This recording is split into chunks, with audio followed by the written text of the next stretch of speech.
성부와 성자와 성령의 이름으로 아멘. 예수님과 어머니 하나 되신 성심을 통해 신성하신 하느님 아버지의 피아세 나라, 아버지를 완전히 빼어 닮은 작은 태양의 나라에서 아버지께서 창조하신 천상천하의 온 우주 만물을 끌어안아 피아세 자녀답게 신적 활동을 통해 그들과 함께 아버지 대전 앞에 엎드려 아버지께서 마땅히 받으셔야 할 모든 권리를 다 되돌려드리며, 그리고 아버지만이 받으셔야 할 감사와 찬미와 영광과 음순과 존경과 사랑을 드리며 이 기도를 봉헌드립니다. 사랑할 아버지, 오늘도 저희 사명에 보내주시고 맡겨주신 모든 영혼 회원들, 그들이 세상에 살면서 모두 지은 죄, 그 죄를 저희 사명이 행하는 고행과 극기로 배상과 보습을 드리오니, 깨닫지 못하여 인간적 뜻과 의지를 가지고 지은 죄를 용서하여 주시고, 저희 사명이 이 강의를 통해 전하는 신적인 질서의 나라와 진리의 나라를 그들이 잘 배우고 깨닫고 그리고 올바르게 반영할 수 있는 은총으로 축복하여 주시옵소서. 그들이 아버지 뜻 안에서 갈망하는 모든 것들이 이루어지도록 축복하여 주시옵소서. 이제 며칠 후면 이 나라의 중체대한 그 운명의 갈림길이 놓여있는 중요한 재판 선고가 있습니다. 사랑할 예수님과 어머니, 저희 사명이 그동안 무수히 많은 날들 행했던 고행과 극기, 그리고 이 대한민국에 살아가는 우파의 국민들이 지금도 밤잠 이루지 못하며 끊임없이 갈망하고 울부짖고 소리짓고 기도하며 희생하는 그 모든 행위를 하나도 남김없이 하나 되신 성심을 통해 아버지 뜻에 봉헌드립니다. 아버지, 이 희생의 예물들을 부디 너그러이 받아주시옵소서. 불쌍히 여겨주시어 자비를 베풀어 주시옵소서. 반드시 아버지께 속한 선의 세력이 승리할 수 있도록 8명의 재판관들을 하나 되신 성심을 통해 아버지 뜻에 봉헌드리오니, 그들 안에 꿈틀대는 사악한 인간적 의지를 모두 성령의 불로 불살라 주셔서 아버지께서 그들을 움직이고 다스려 주시며, 그리하여 아버지 뜻이 승리하는 판결을 내릴 수 있도록 이끌어 주시기를 갈망으로 청원드립니다. 트럼프 대통령과 윤석열 대통령을 하나 되신 성심을 통해 아버지 뜻에 봉헌드리오니, 그들이 인류 역사상 찾아볼 수 없는 훌륭하고 위대한 지도자들이 될 수 있도록 그들의 사고방식과 정신과 마음을 예수님과 성모님의 정신과 가르침과 모범의 신적 질서로 매일 새롭게 변화시켜 주셔서 사람이 행하는 것이 아니라 그들 안에 살아있는 아버지의 뜻이 예수님과 성모님의 모범과 정신과 가르침이 그들을 움직이는 도구가 되게 하셔서 충직한 아버지의 도구요 매개체들이 될 수 있도록 축복하여 주시옵소서. 그리하여 윤석열 대통령 주변에 사탄은 근접도 하지 못하게 해주시고, 선의 세력의 훌륭한 전문가들을 많이 보내주시고 아버지 뜻 진리로 그들이 하나 될 수 있도록 축복하여 주셔서 미래에 다가올 많은 개혁에서 이 나라를 과거의 모든 것을 다 리셋하고 새롭게 신적 질서에 걸맞는 시스템으로 완전히 뒤바꿔 엎는 그 업적을 세우는 데 부족함이 없도록 많은 지혜와 슬기와 예지와 능력과 은총으로 축복하여 주시옵소서. 이 모든 기도 우리 주 예수 그리스도의 이름으로 기도드리나이다. 아멘. 성부와 성자와 성령의 이름으로 아멘. 안녕하십니까. 하느님의 뜻 성교의 피아수녀입니다. 오늘은 천상의 책 20권 34장의 내용을 할 차례입니다. 오늘 본문 내용을 여러분들과 함께 먼저 읽고, 오늘의 내용은 또 어떠한 위대한 신적 질서를 우리들이 배울 수 있는지 기대하면서 학습해 보도록 하겠습니다.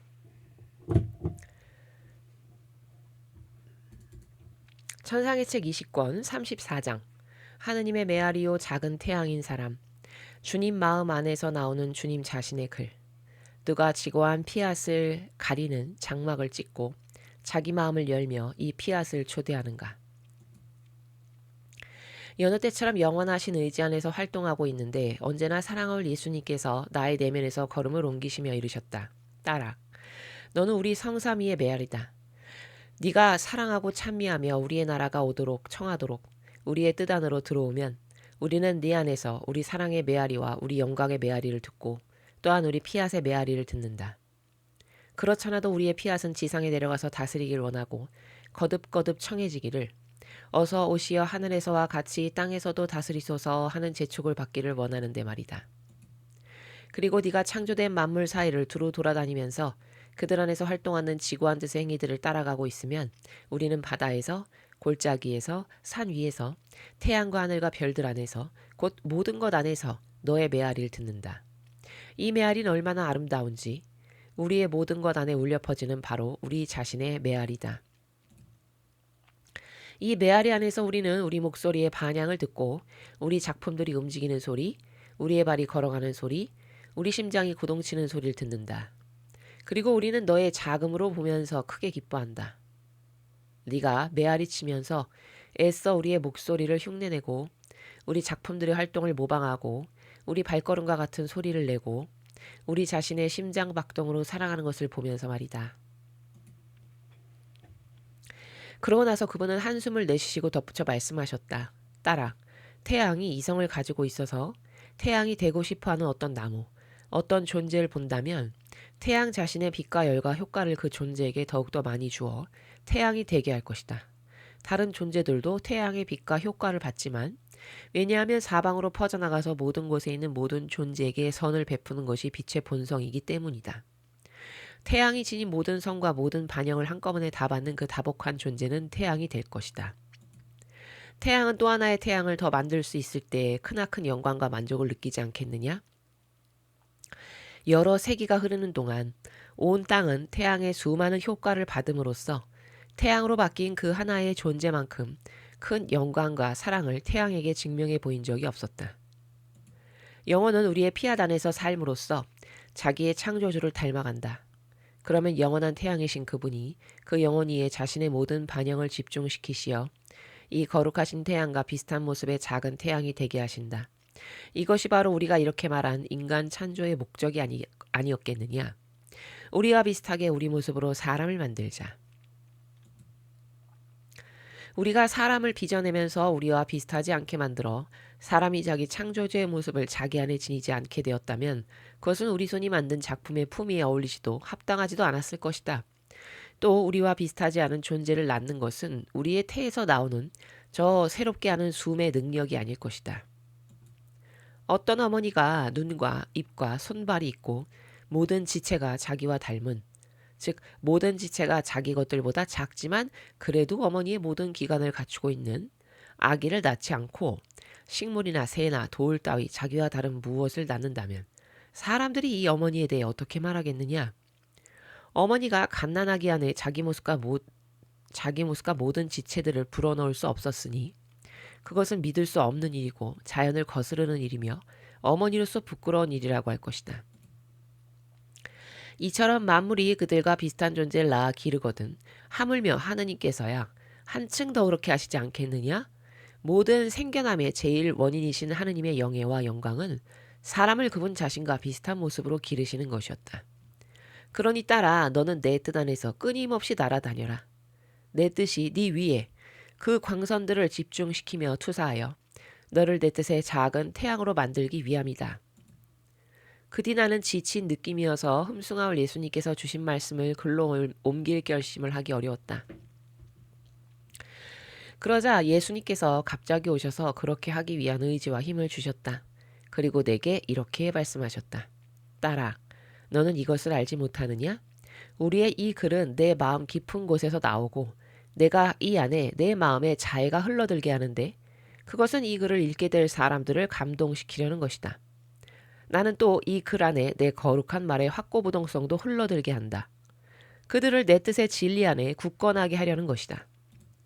나는 또 너에게 쓰게 하는 모든 말과 진리와 그 비유들 안에도 내 천상적 지혜의 기품이 흘러들게 하여 이 글을 읽는 사람들과 장차 읽을 사람들이 만약 은총 지위에 있으면 내 쪽으로 나의 자애와 내 말의 확고부동성과 내 지혜의 빛을 느끼게 한다. 그러면 자석에 끌리든 내 뜻에 대한 지식 안으로 끌려든다. 은총 지위에 있지 않은 사람들도 그것이 빛이라는 사실은 부정할 수 없다. 빛은 언제나 선을 행하며 그 누구도 결코 해치지 않는다. 그것은 비추어 주고 열을 주며 사람으로 하여금 가장 깊이 숨겨진 것들까지 찾아내어 그것들을 사랑하게 한다. 누가 태양으로부터 좋은 것을 받지 않는다고 말할 수 있겠느냐? 아무도 그런 말을 할 수 없다. 그런데 나는 내 마음 안에서 이 글을 끌어내어 태양 이상으로 만물에게 선을 행하게 한다. 그래서 네가 쓰는 글에 지대한 관심을 기울인다. 내가 인류 가족에게 베풀고자 하는 크나큰 선 때문이다. 게다가 언제나 받아쓰게 하는 것은 나이고 너는 내 뜻의 긴 이야기를 기록하는 작은 서기에 불과하므로 나는 이를 나 자신의 글로 여긴다. 그 후 나는 다정하신 예수님께서 지상에 계시는 동안 그분의 인성으로 행하신 모든 것을 하나님 뜻 안에서 따라가면서 그분의 행위들을 하나하나에서 그분의 피앗이 알려지기를 그리하여 피조물 가운데 승리자로 오시어 당당하게 다스리시길 간청하였다. 그러자 나의 가장 높고 유일한 선이신 그분께서 내 안에서 걸음을 옮기시며 이르셨다. 딸아, 모든 조물이 내 뜻을 가리는 장막인 것처럼 내 인성과 내 모든 업적과 눈물과 고통들도 같은 수의 장막이 되어 내 지고한 피앗을 가리고 있다. 이 피앗이 내 행위들 안에서 승리자로 다스리며 기초를 놓았으니 피조물의 인간적 행위들을 다스리러 오기 위함이었다. 하지만 너는 아느냐? 누가 그 장막을 찢고 내 피앗을 나오게 하여 자기 마음 안에서 다스리게 하는지를. 그것은 나의 각 행위에서 내 피앗을 알아보고 밖으로 나오도록 초대하는 사람이다. 그런 사람은 내 업적들의 장막을 찢고 그들 안으로 들어가 그 고귀한 여왕을 곧 내 피앗을 알아보고 간청한다. 더 이상 숨어 있지 말도록 촉구하면서 이 피앗에 자기 마음을 열고 그 안으로 들어오라고 초대한다. 그는 또한 내 눈물과 피와 고통의 장막, 성사들의 장막, 그리고 내 인성의 장막을 찢고 내 피앗의 복종을 드러낸다. 그리고 더 이상 장막에 쌓여있지 말고 피앗 자신을 실제 그대로 여왕으로 올리기를 간청한다. 지배권을 가진 여왕으로서 그 나라의 자녀들을 기르게 하려는 것이다. 바로 여기에 네가 우리의 의지와 업적들 안을 순례할 필요가 있다. 그들 안에 숨어있는 우리 뜻인 그 고귀한 여왕을 찾아내어 장막을 걷고 그 방에서 나오기를 간청하려는 것이요.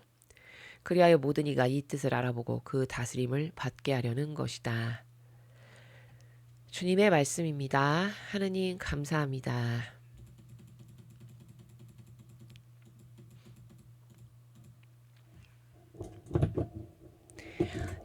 오늘 여러분이 지금 저와 함께 읽으신 20권 34장의 제목을 먼저 보면요. 제목이 지금 3개의 문장으로 되어 있죠. 첫 번째 문장을 보시면 하느님의 메아리요 작은 태양인 사람 이렇게 되어 있습니다. 자, 우리가 여기서 중요한 단어는 메아리죠. 메아리. 자, 메아리의 속성적 특징이 뭐냐? 메아리라는 건 야호 하면 그대로 야호 하고 돌려주죠. 그렇죠? 그러면 하느님의 메아리라는 건 지금 저기서 표현하고자 하는 관점이 뭐냐면 말하면 아버지께서 말씀하시면 그대로 되돌아온다는 거예요. 그런 역할을 하는 사람이 필요하다는 거죠. 그걸 지금 루이사 피카레타가 하고 있다는 거예요. 결론 제가 지금 답부터 이야기하는 겁니다. 네. 근데 메아리라는 거는 산 위에서 야호 하면 저쪽에서도 야호 하고 돌아오잖아요. 그대로. 자, 그 속성과 특징처럼 아버지께서 피앗으로 바라셨으니까 그 피앗의 속성을 그대로 지니고 있어서 그 아버지의 뜻을 올바르게 알아듣고 반영을 하는 존재. 그 존재를 메아리라고 표현을 하신 거예요. 근데 지금까지 메아리를 역할을 하는 인간이 없었다는 거죠. 루이사 피카레타 이전에. 물론 이제 뭐 구약이나 신약에 충직하고 훌륭했던 예언자들 선택받은 사람들이 몇몇 있었지만 그것은 이제 그 특수 사명을 수행하기 위해서 은총을 받아서 그들이 그렇게 올바르게 반영을 했던 것이고 그들을 제외한 인류 범인류적 차원에서 봤을 때 이런 메아리 하느님의 메아리 역할을 하는 그런 반향을 하는 인간은 없다는 거죠. 왜? 다 반향을 하긴커녕 자기 뜻으로 사니까. 그렇죠? 저렇게 메아리를 한다는 거는 아버지가 무엇을 말씀하시면 피앗으로 바로바로 반향을 해서 되돌려 드린다는 거거든요. 근데 지금 인류에서 신앙생활을 해도 그렇게 자기 뜻을 버리고 아버지의 뜻 피앗에 똑바로 반향을 해서 말씀하시면 바로바로 되돌려 드리는 그런 영혼이 없지 않습니까? 그렇죠? 그러니까 없었는데 지금 하느님의 뜻이라고 하는 이 정신세계를 루이사 피카레타를 통해서 인류에게 전하시면서 이 영혼이 그 메아리의 역할을 하고 있는 거죠. 그 다음에 작은 태양. 작은 태양은 하느님 아버지의 뜻, 즉 하느님을 이 천상의 책에서 그 아버지가 가지고 계신 어떤 속성, 특징을 집약적으로 담고 있는 자연물을 태양으로 많이 빗대어서 이야기합니다. 그렇죠? 왜 태양으로 빗대서 이야기하냐면 태양이 가지고 있는 속성이 하느님 아버지를 묘사하기에 맞는 것들이 좀 있어서요. 예를 들면 항구하고 지속적이라든가, 그쵸? 아버지는 변덕이 있으시지가 않죠. 항구하고 지속적이죠. 태양도 항구하고 지속적이죠. 그리고 뜨거운 그 열과 빛을 줌으로써 인류를 살아가게 하는 생명을 주는 원동력이라는 차원에서도 아버지 속성하고 닮았고, 그쵸? 뭐 이런 기타 등등 제가 지금 두 가지만 이야기를 했지만 그 밖에도 태양이 가지고 있는 속성이 하느님 아버지, 즉 하느님의 뜻을 표현할 때 빗대어서 이야기할 때 비슷한 속성이 있기 때문에 태양에 빗대어서 이야기를 하는 거거든요. 자, 그렇다면 여기서 작은 태양이라고 이야기하는 건 그런 하느님의 속성, 아버지의 모상을 고스란히 빼어 닮은 그 아버지가 큰 태양이시니까 그 아버지를 속성을 그대로 빼어 닮은 작은 태양이 될 영혼. 그 영혼의 시발점이 또 루이사 피카레타라는 거죠. 그리고 이분이 이 정신세계, 하느님의 뜻이라고 하는 정신세계를 처음으로 인류에게 알렸기 때문에 시작점이 된 거고, 오늘날에 우리는 이분이 알려주는 이 내용을 통해서 우리도 작은 태양과 메아리가 얼마든지 될 수 있는 거죠. 이제 우리는 학습하는 입장에서, 이분은 선구자적인 입장이라면 우린 배우고 학습하는 차원에서 메아리가 뭐고 작은 태양이 뭐구나 라는 걸 오늘 배워서 알게 되면 이제 나도 그 정신세계를 추구하고 구현할 수 있게 되는 거죠. 그래서 여기서 첫 번째 문장에서 핵심은 메아리가 뭔지, 작은 태양이 뭔지 요걸 이제 알아본 거고요. 주님 마음 안에서 나오는 주님 자신의 글. 자, 이것도 이제 중반에 오늘 예수님께서 말씀하시는데 사람이 무수히 많은 오해와 부작용과 망상 가운데 살아가는데 진리하고는 다른 그 중에 많은 착각을 하는 것 중에 하나가 뭐냐면 인간은 항상 겉에 치우친다는 거예요. 형상. 많은 부분이 사고 방식의 많은 부분이 형상과 그러니까 형상이 곧 보여지는 거죠. 보여지는 것, 겉에 의해서 좌지우지돼서 무엇을 생각하고 결정을 하고 판단을 내리고 이러죠. 이거는 백전백패예요. 인생에 있어서. 백전백패라고요. 왜? 보여지는 건 다 인간을 속이니까. 여러분, 그럴듯하게 보여지는 것 치고 진짜가 있냐? 곰곰이 잘 생각해 보세요. 그럴듯해 보여. 너무 근사하고 우리 번쩍하고 막 휘황찬란하고 이런 것 중에 진짜 실속 있는 것은 없습니다. 사실은. 근데 천상의 나라는 그 겉을 보지 않고 속만 보는 나라거든요. 그러니까 예수님도 이 지상에 오실 때 그 겉은 초라하기가 이를 데 없었죠. 그렇죠? 너무너무 초라하기 이를 데가 없었던 거예요. 너무 남루한 옷에 뭐 그렇다고 막 엄청 풍채가 좋아가지고 막 남이 봤을 때 두드러지게 저 사람 좀 달라 이렇게 느껴지는 구석? 뭐 그런 것조차도 되어 있지 않은 그냥 평범하게 이를 데 없는 심지어 평범한 사람보다도 못하게 느껴질 만큼 그렇게 겉은 형편없이 초라했던 그런 모습으로 세상에 오신 거잖아요. 그러면 겉에 형상에 보여지는 것에 사고방식이 온전히 함몰되어 있는 사람은 절대 예수님을 하느님의 아들 메시아라고 인정할 수도 볼 수도 없었다는 거죠. 그쵸? 그러니까 자기 인생을 망하게 하는 지름길이에요. 겉에 보여지는 걸 갖고 뭘 판단한다는 거는요. 그냥 한평생의 인생이 그냥 끊임없이 속는 것에만 반영하게끔 되어 있는 프로세스를 본인이 장착하고 있는데 본인만 모르는 겁니다. 아시겠죠? 지금 예수님이 말씀하시는 두 번째 문장도 같은 차원인데 주님 마음 안에서 나오는 주님 자신의 글? 이게 무슨 뜻이냐면 함축적으로 이야기하면 이거예요. 지금 이 글을 루이사 피카레타가 쓰지만 사실은 예수님 자신이 루이사 피카레타라고 하는 인성 안에서 그 영혼 안에서 예수님이 쓰시는 거예요. 쓰시는 건. 근데 받아 적는 것만 이 사람이 하는 거죠. 루이사 피카레타가. 그러면 겉에 치우치는 것만을 보고 무조건 판단하는 그냥 세상에 살아가는 그렇고 그런 평범한 인간이 봤을 때는 루이사 피카레타님이 대단해. 막 박수치고 환호하고 좋아하고. 이렇게 되고 사실 그 글의 주인이신 예수님은 전혀 고려하지 않는 그냥 치부하는 이렇게 되는 거거든요. 그러니까 요런 것에 잘못 치우치는 사람이 우상숭배를 잘하게 되는 거죠. 그쵸? 예. 이런 것에 치우침 받는 사고방식으로 살아가는 사람이 바로 사이비라고 보통 세상 사람이 이야기하는 왜 교주 있죠, 교주.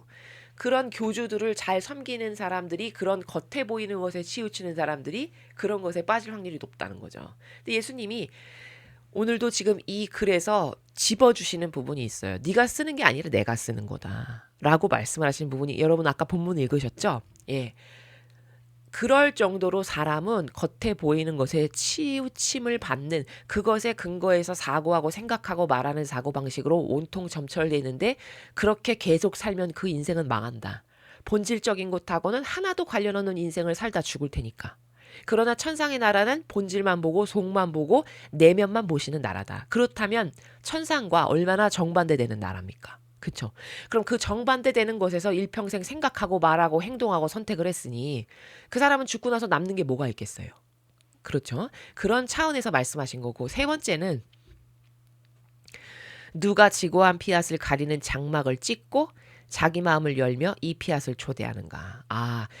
세 번째 문장이 지금 오늘 주어진 것 중에 가장 심도 깊은 나라인데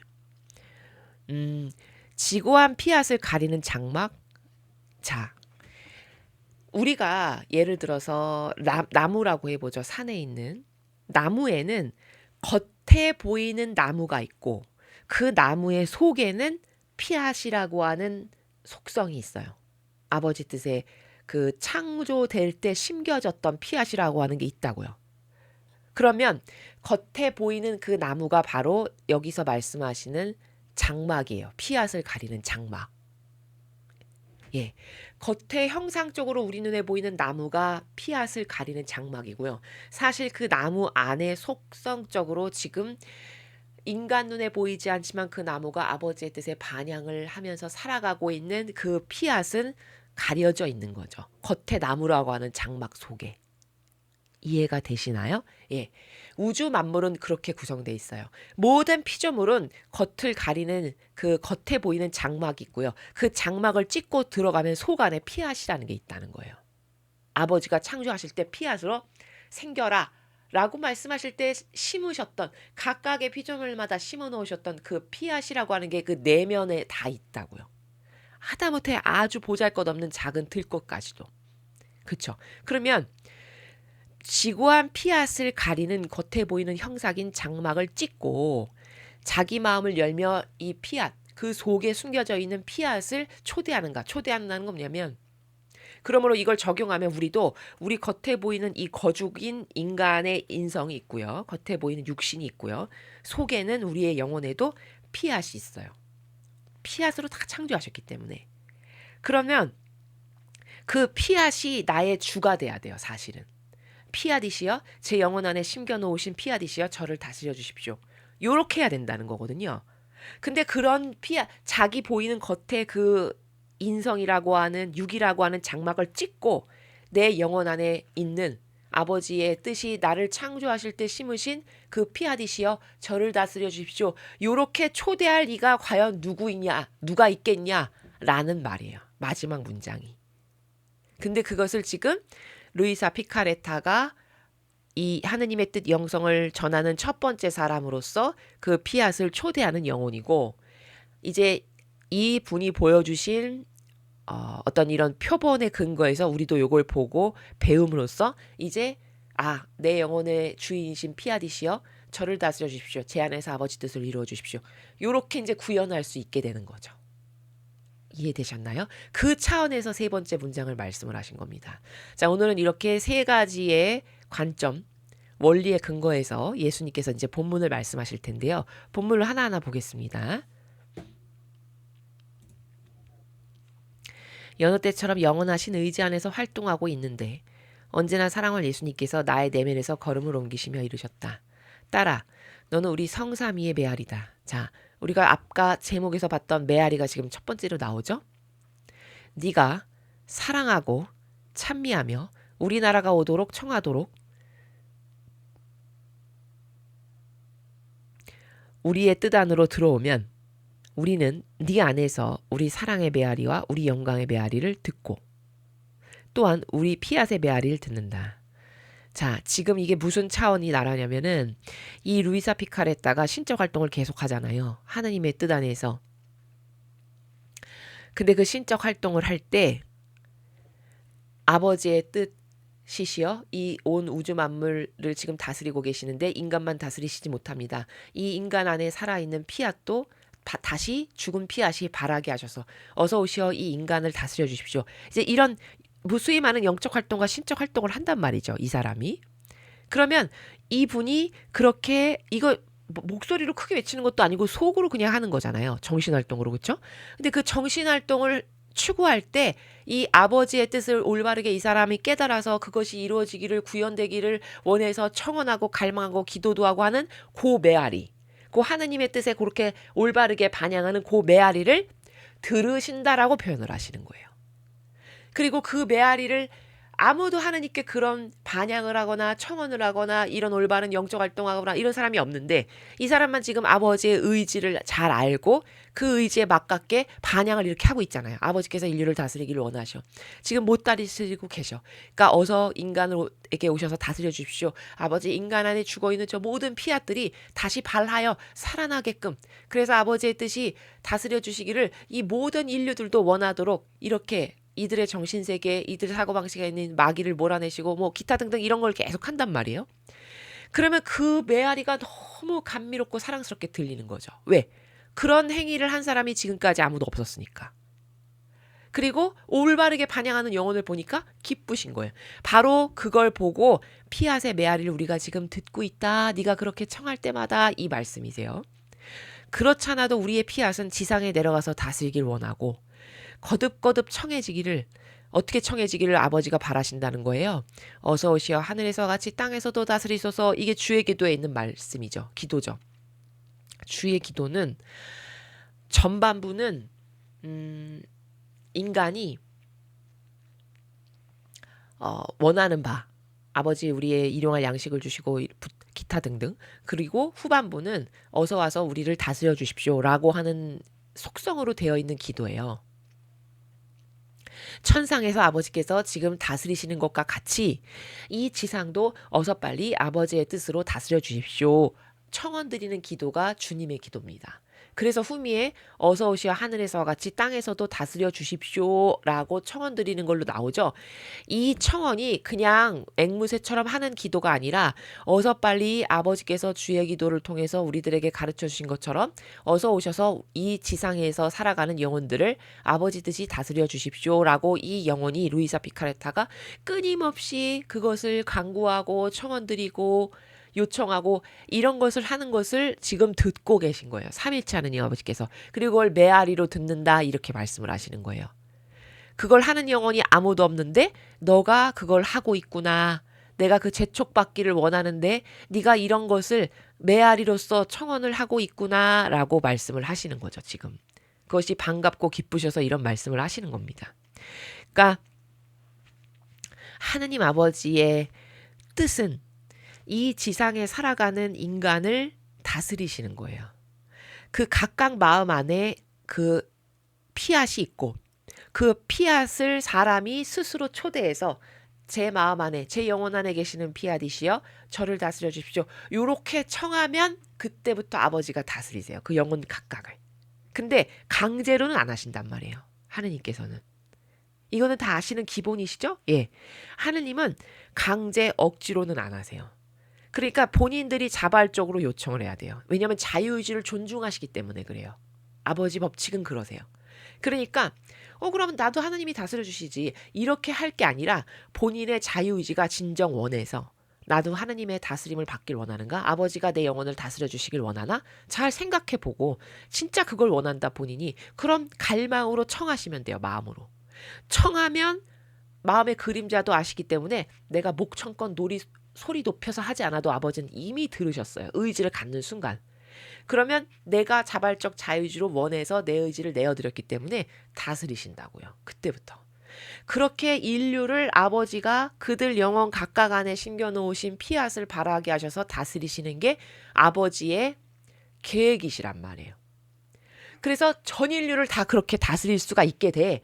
그럼 그게 천년 왕국이 온 거예요. 이해되세요? 이런 거예요. 계시록에 있는 천년 왕국, 새 예루살렘이라고 하는 건 도대체 뭐냐? 사람은 형상에 치우치는 사고방식을 하니까 새 예루살렘이 온대. 그러면 막 이 지구는 확 망하고 어디 무슨 화성 같은 막 새로운 공간이 짠 생겨나서 거기서 마치 에덴 동산의 낙원처럼 막 새롭게 아름다운 곳이 막 피어나면서 거기서 다스리신다는 건가? 이렇게 생각하기가 쉬워요. 그게 왜 그러냐면 형상적 사고방식에 치우쳐 살아서 그렇거든요. 그게 아니고요. 영혼을 다스리시면 그게 천년 왕국이에요. 그럼 어떻게 다스리시는데요? 보이지도 않는데? 여러분의 마음 안에서 다스리세요. 근데 그 다스린다라는 거는 여러분이 여러분의 진짜 인간적 의지가 쓸모없고 저급하고 저열한 거고 악이나 기뻐할 일이고 내 영혼에게도 하느님께도 절대 좋아할 일이 아니다. 이건 도움되는 일이 아니다. 진정으로 깨달아서 여러분이 정말 버렸죠. 진짜 의지를 그렇게 갖죠. 나는 진짜 내 뜻은 안 따를 거야. 이 저급하고 저열한 걸 내가 지금까지 따르고 살아는 것만으로 지긋지긋해. 이렇게 해서 진짜로 버렸다. 그리고 의지가 정말 아버지 뜻만이 옳고 퍼펙트하고 완벽하고 저의 전부십니다. 저를 다스려 주세요. 이렇게 하면 그때부터 다스리시기 시작하세요. 그런데 그게 티가 나냐? 티가 안 나요.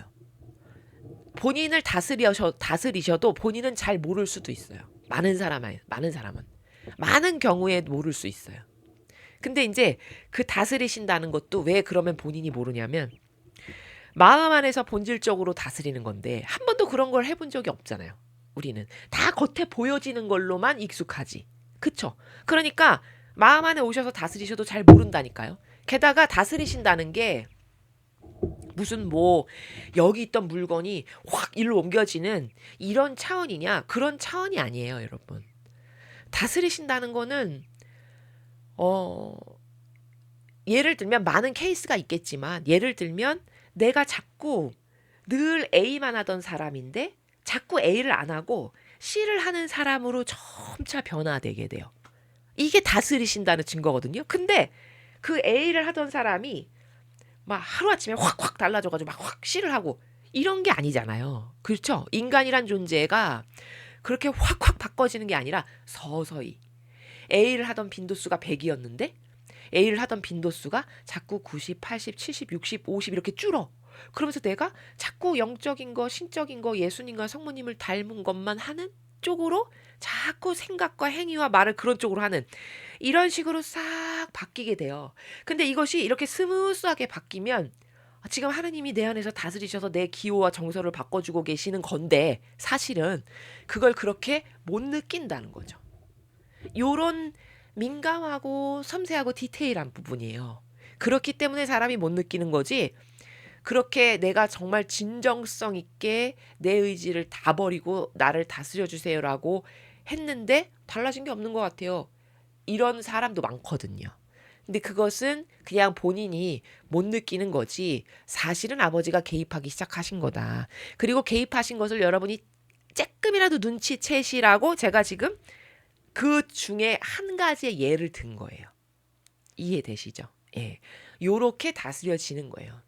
그래서 지금 아버지의 원하시는 것은 이렇게 인류를 아버지의 뜻이 다스리시는 거. 그래서 자식과 부모의 소통 관계가 다시 회복되는 거. 지금은 소통 관계가 끊어졌잖아요. 완전 단절된 거잖아요. 자식이 소위 말해서 좀 저급하게 표현하면 개 망나니가 돼서 자기 멋대로 살아가는 거잖아요. 지금 인류가. 그렇잖아요. 인류 꼴이 그런 거잖아요. 그것을 다시 그 질서를 회복해서 피아제 질서를 회복해서 내가 스스로 원하여 내 정말 진정한 부모인 아버지의 그 다스림, 아버지의 의지에 순종하는 자녀가 되고 싶고 그래서 내 거를 여태까지 나를 속였던 마귀에게 속아서 내가 한평생 따랐던 내 의지를 다 버리고 나는 다시 아버지의 자녀답게 그 아버지의 질서로 저를 다스려 주시기를 제가 원합니다. 요렇게 갈망하는 영혼들은 아버지가 다스리기 시작하시는 거고 지금은 그 영혼이 극소수라는 거예요. 저희 강의를 들으시는 요런 소수의 아버지께 선택된 소수의 선의 세력의 자녀들만을 다스리실 수밖에 없지만 그러나 시간이 지나면 이 아버지의 뜻이 마치 100년 전에 루이사 피카레탑밖에 몰랐지만 지금 이게 한국에까지 와서 이 내용을 우리가 보고 있는 거잖아요. 100년 후에 지금 접하고 있는 거잖아요. 그렇듯이 이 정신세계가 점점 퍼져 나가게 될 거라는 거죠. 그래서 이 정신세계가 인류의 보편적 가치가 될 거예요. 모든 사람이 이 정신세계가 맞습니다, 옳습니다, 이것만이 전부입니다, 우리 아버지는 하느님이십니다, 이렇게 다 인정하는 때가 온다. 그러면 전 인류가 다 인정하면 그게 천년왕국이 된 거예요. 아시겠죠? 그게 계시록의 후반부에 있는 내용이죠. 이제 그 사이에 사탄의 세력은 다 척결이 되는 거죠. 서서히. 지금도 하느님은 척결하는 작업을 하고 계시는 거고요. 자, 이런 흐름 가운데 있다라는 걸 여러분이 아시면 됩니다.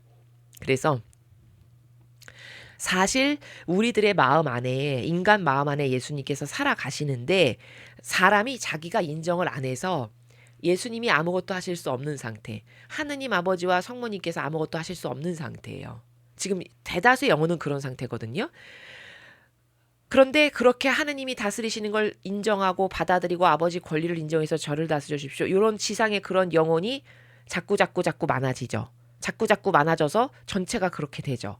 그러면 이제 그게 계시록에 말씀하시는 아버지가 다스리시는 세상이 된 거다라는 거죠. 그리고 그것에 물꼬를 튼, 그것에 시발점이 된 첫 번째 주자가 된 선택된 사람이 루이사 피카레타라는 거죠. 그래서 그런 영혼이 없죠. 그렇게 갈망하는 사람이 없죠. 하느님이 다스려 주시기를. 지상에 그런 영혼이 없으면 아버지는 오실 수가 없어요. 왜냐하면 자유의지를 함부로 하시지 않기 때문에, 강제로는 안 한다고 제가 말씀드렸죠. 그래서 못 다스리시는 거예요. 자, 이해되시죠? 그리고 네가 창조된 만물 사이를 두루 돌아다니면서 그들 안에서 활동하는 지고한 뜻의 행위들을 따라가고 있으면 우리는 바다에서, 골짜기에서, 산 위에서, 태양과 하늘과 별들 안에서, 곧 모든 것 안에서 너의 메아리를 듣는다. 자, 이 루이사 피카레타라고 하는 분이 신적 활동, 정신세계로 하는 영적 순례를 막 만물을 찾아다니면서 하고 있어. 그러면 바다에서도 이 영혼이 정신세계, 추상은 아무거나 지금 바다 딱 떠올리면 눈앞에 딱 대령하는 거잖아요. 그렇죠? 정신으로 못할 건 없는 거지 않습니까? 바다를 딱 떠올려. 그럼 바다가 딱 펼쳐지잖아요. 골짜기 딱 떠올려. 그럼 골짜기가 딱 펼쳐지죠. 이렇게 정신세계를 다 알 수 있는 거예요. 이거는요. 이렇게 정신세계로 이 영혼이 바다에 있는 하느님 아버지의 뜻을 찬미하고, 골짜기, 산, 태양에 있는 아버지의 뜻, 이런 걸 찬미하고 그 피앗을 찬미하죠. 그러면 그 메아리를 삼위일체신 하느님 아버지께서 기쁘게 들으신다는 거예요. 여기 메아리를 듣는다 표현하시죠. 그렇죠? 이 메아리는 얼마나 아름다운지 우리의 모든 것 안에 울려 퍼지는 바로 우리 자신의 메아리다. 이런 아버지 뜻이 이렇게 그 우주 만물 안에 있는 피아디시여, 어서 바라시어 인간을 다스려 주십시오. 이렇게 계속 이 영혼이 올바르게 메아리로서의 작용을 해. 메아리는 아까 서두에 말씀드렸죠. 하느님의 그 의지를 알아듣고 본인이 야호하면 야호로 화답을 똑바로 하는 거예요. 그 역할을 지금 하잖아요, 이 사람이. 그렇죠? 그러니까 메아리라고 하는 거예요. 이 메아리가 얼마나 아름다운지. 왜 아름다울까? 아무도 이 아버지의 마음을 헤아리지 않아. 그 아버지의 뜻에 올바르게 반영하지 않아. 다 역겨운 자기 뜻만 따르면서 살아. 근데 이 사람은 물론 뽑힌 사람이고 은총을 받은 사람이지만 올바르게 반영을 하면서 그걸 구현되게 해달라고 끊임없이 간청을 하고 있죠. 그러니까 얼마나 아름다운 메아리예요. 그러니까 얼마나 아름다운지 감탄을 하시는 거죠. 그래서 이 메아리라는 거는 적용을 하면, 우리에게도 적용을 하면, 내가 아버지를 딱 찾죠. 마음 안에서. 아버지 딱 이렇게 찾잖아요. 그러면 성삼위 하느님 아버지께서 의식하는 즉시 알아드세요. 왜냐면 이거는, 이 세계는요, 여러분, 본질이라는 건요, 보이는 세계하고는 정반대예요. 의식하면 0.1초 만에 바로 딱 떠오르는 세계잖아요, 이게. 그쵸? 여러분 옛날에 어렸을 때 어떤 소중했던 추억 하나 지금 떠올리시면 0.1초 만에 눈앞에 확 떠오르죠. 이런 세계란 말이에요. 본질의 나라라는 거는. 뭐 엄청 오래 걸리거나 뭐 긴 시간을 할애해서 이런 게 아니에요. 본질은요. 그냥 바로바로 이루어지는 세계란 말이에요. 그쵸? 그렇기 때문에 내 마음 안에 아버지를 딱 찾죠. 벌써 의식을 하고, 그러면 성삼위 하느님 아버지께서 내가 의식하기 때문에 딱 알아들으시고, 내가 이런 걸 하려고 막 노력을 하죠. 그러면 우리에게 그런 필요한 은총을 주시는 요런 세계란 말이에요. 이거 정말 위대한 세계 아닙니까? 아주 끝도 없이 펼쳐질 수 있는 그런 지고한 세계죠. 이런 세계를 지금 두고 말씀을 하시는 겁니다. 이 메아리 안에서 우리는 우리 목소리의 반향을 듣고 우리 작품들이 움직이는 소리, 우리의 발이 걸어가는 소리, 우리의 심장이 고동치는 소리를 듣는다. 그리고 우리는 너의 자금을 보면서 크게 기뻐한다. 자, 이 영혼이 작다는 걸 보면서 기뻐한다는 건 무슨 뜻이냐면은 이 지금 루이사 피카레타가 이 영적 활동을 하는 거는 그냥 마음 안에서 의식하는 거고 부르는 거고 사고방식으로 하는 거잖아요. 굉장히 보잘것없죠. 겉으로 봤을 땐 하나도 드러나지 않는. 그쵸? 그래서 너의 자금을 보면서 이렇게 말씀하시는 거예요. 이해되십니까? 이게 막 와 소리를 질러야 된다거나 뭐 어떤 큰 무거운 바위를 들어야 된다거나 그런 게 아니라 다 정신세계, 마음의 작은 속삭임, 의식하고 떠올리는 순간 이루어지는 요런 세계예요. 그러니까 그게 얼마나 보잘것없고 작아 보이는 세계입니까? 그러니까 그런 너의 자금을 보면서 우리는 크게 기뻐한다 이렇게 말씀하시는 거고 그 다음에 이렇게 뭐 이 메아리 안에서 우리의 목소리 반향을 듣고 작품이 움직이고 발이 걸어가고 심장이 고동치고 그런 거를 듣는다라는 거는 지금 이 사람이 마음 안에서 우리도 마찬가지예요. 우리들의 마음 안에서 피하시시어 다스려 주십시오. 딱 요청하잖아요. 지금 이 영혼도 마찬가지예요. 아버지 인간의 안에서 피앗을 바라시어 어서 다스려 주십시오. 딱 요청하죠. 우리도 우리 마음 안에서 제 안에 계신 피앗이시여 어서 오시어 다스려 주십시오. 딱 하죠. 그러면 딱 그것을 의식해서 말하는 순간 차지하시고 다스리세요. 아버지께서. 그러면 차지하셨기 때문에 내 이 영혼 안에서 우리 그 삼일체 하느님 아버지께서 움직이시는 이 다양한 것들을 이렇게 표현하시는 거예요. 우리 작품이 움직이는 거, 우리 발이 걸어가는 거, 심장이 고도치는 거. 내가 딱 의식하죠. 그럼 나를 확 차지하세요. 삼일체 하느님 아버지께서. 그러면 내가 지금 심장 박동이 이렇게 계속 뛰는 것도 그 삼일체 하느님 아버지께서 나에게 생명을 주기 때문에 뛰는 거고 내가 의식하는 순간 그 아버지의 심장 박동이 이제 피앗으로 다시 발하게 되는 거잖아요. 그런 것들을 보면서 기뻐하시는 나라. 내가 의식함으로써 나를 차지하시고 이제 다스리시니까. 그 기뻐하시는 나라를 쭉 기술하시는 거예요. 지금. 네가 메아리치면서 애써 우리의 목소리를 흉내내고 우리 작품들의 활동을 모방하고 우리 발걸음과 같은 소리를 내고 우리 자신의 심장박동으로 사랑하는 것을 보면서 말이다. 자, 이렇게 지금 쭉 네가 뭐 우리 작품의 활동을 모방하고 발걸음과 같은 소리를 내고 이런 기타 등등의 이 표현하시는 모든 행간이 지금 뭐 하는 거냐면은 우리가 하느님을 내 마음 안에 계신 아버지를 딱 의식하면 죽어있던 피앗이 발하면서 그때부터 아버지께서 나를 차지하시고 다스리시고 하실 수가 있게 되는 건데 그러면 지금까지는 내 뜻으로 막 살았는데 이제는 아버지가 원래 아버지의 위치를 제대로 차지하시는 거잖아요. 나의 이 모든 기능과 장기와 모든 것 생명활동 안에서 그러니까 아버지의 위치를 다시 제대로 차지하셨고 원래 아버지의 것인데 여태까지는 인정하지 않았지만 내가 인정함으로써 아버지의 권위가 회복된 거니까 우리의 심장박동, 우리의 발걸음 이렇게 표현을 하시는 거죠.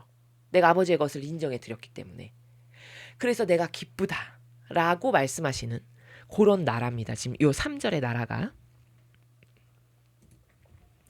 그러고 나서 그분은 한숨을 내쉬시고 덧붙여 말씀하셨다. 따라 태양이 이성을 가지고 있어서 태양이 되고 싶어하는 어떤 나무, 어떤 존재를 본다면 태양 자신의 빛과 열과 효과를 그 존재에게 더욱더 많이 주어 태양이 되게 할 것이다. 그러니까 지금 4번부터는 비유로 말씀하시는 거예요. 비유로 빗대서. 지금 여기 어떤 피조물 하나가 태양을 보고 나도 태양이 되고 싶어. 이렇게 의지를 가졌어요. 그러면 그 태양이 예를 들어 나무가 나도 태양 저렇게 아름다운 저렇게 만인에게 빛을 주고 생명활동을 하고 항구하고 지속적이고 아름다운 저 피앗의 태양이 되고 싶어. 라고 가졌어요. 그럼 그 태양은 이 나무가 태양이 될 수 있게끔 자기가 갖고 있는 속성을 그 나무에게 다 줄 거라는 거예요. 그 말이죠. 그쵸?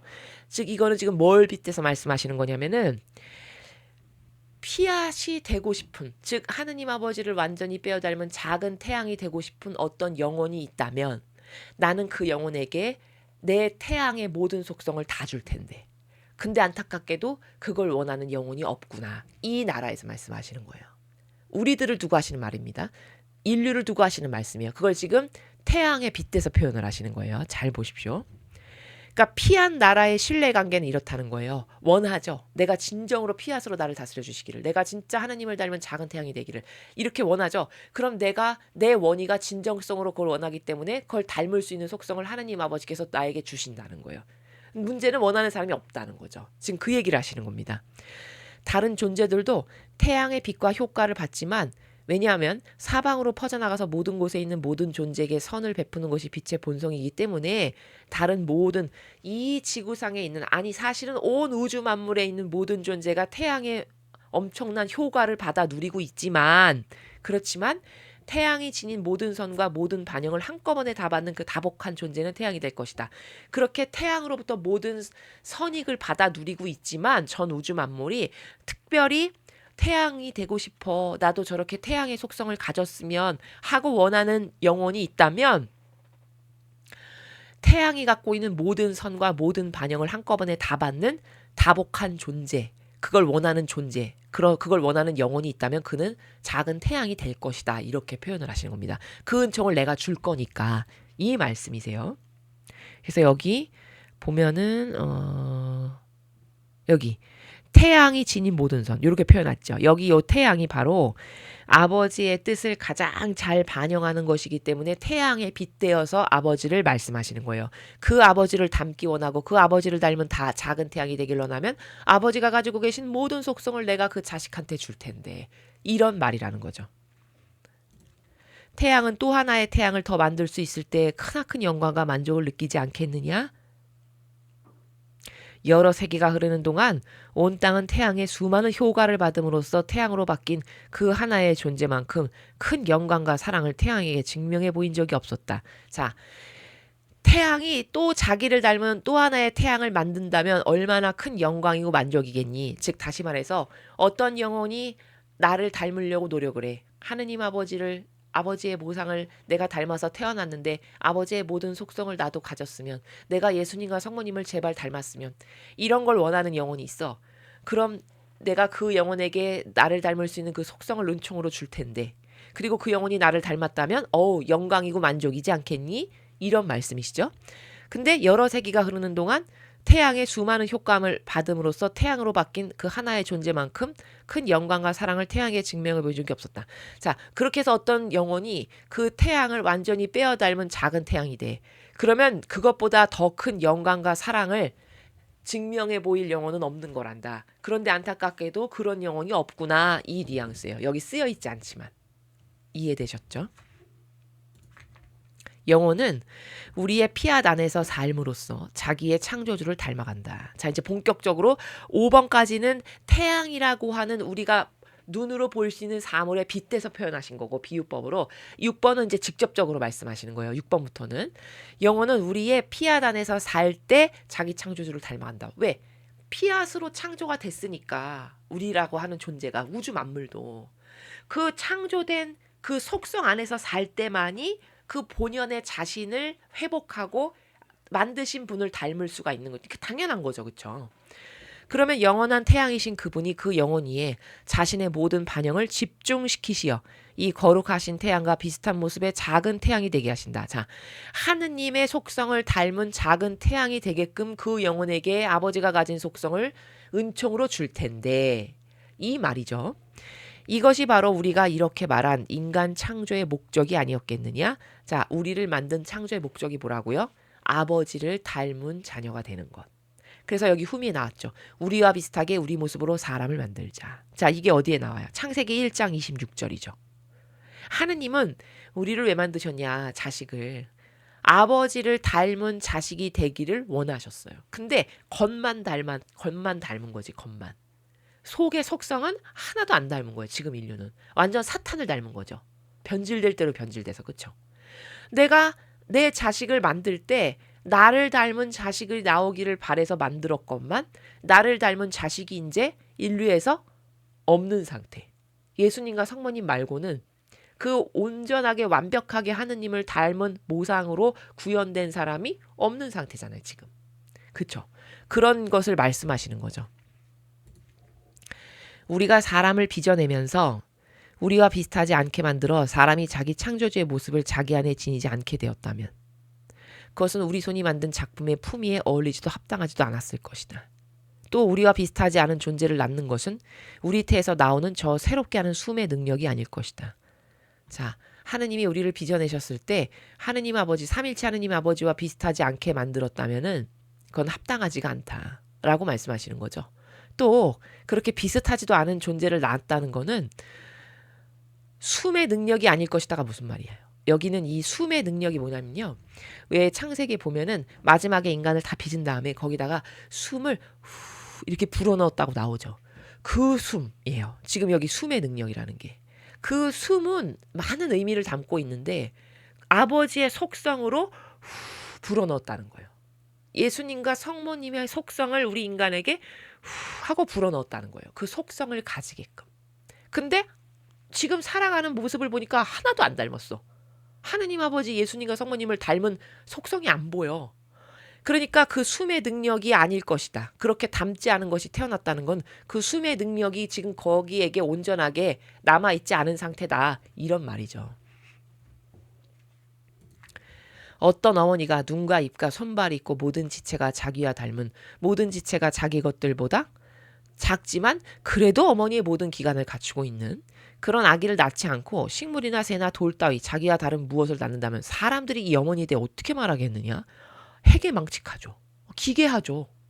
아니 사람을 낳을 거라고 당연히 예상을 했는데 새가 나왔어. 그럼 이거 뭐야? 이렇게 되겠죠. 그렇죠? 지금 그렇게 극단적인 상황을 말씀하시는 그 정도로 인류가 하느님하고 완전히 다르다라는 거를 뉘앙스적으로 깨닫게끔 이렇게 표현을 하시는 거죠. 인간을 낳았는데 새가 나왔고 짐승이 나왔고 돌이 나왔네. 그러면 우리도 생각만 해도 여러분 추상해 보세요. 내가 아기를 낳았는데 돌이 나왔고 새가 나왔어. 끔찍하죠. 생각만 해도 소름 끼치죠.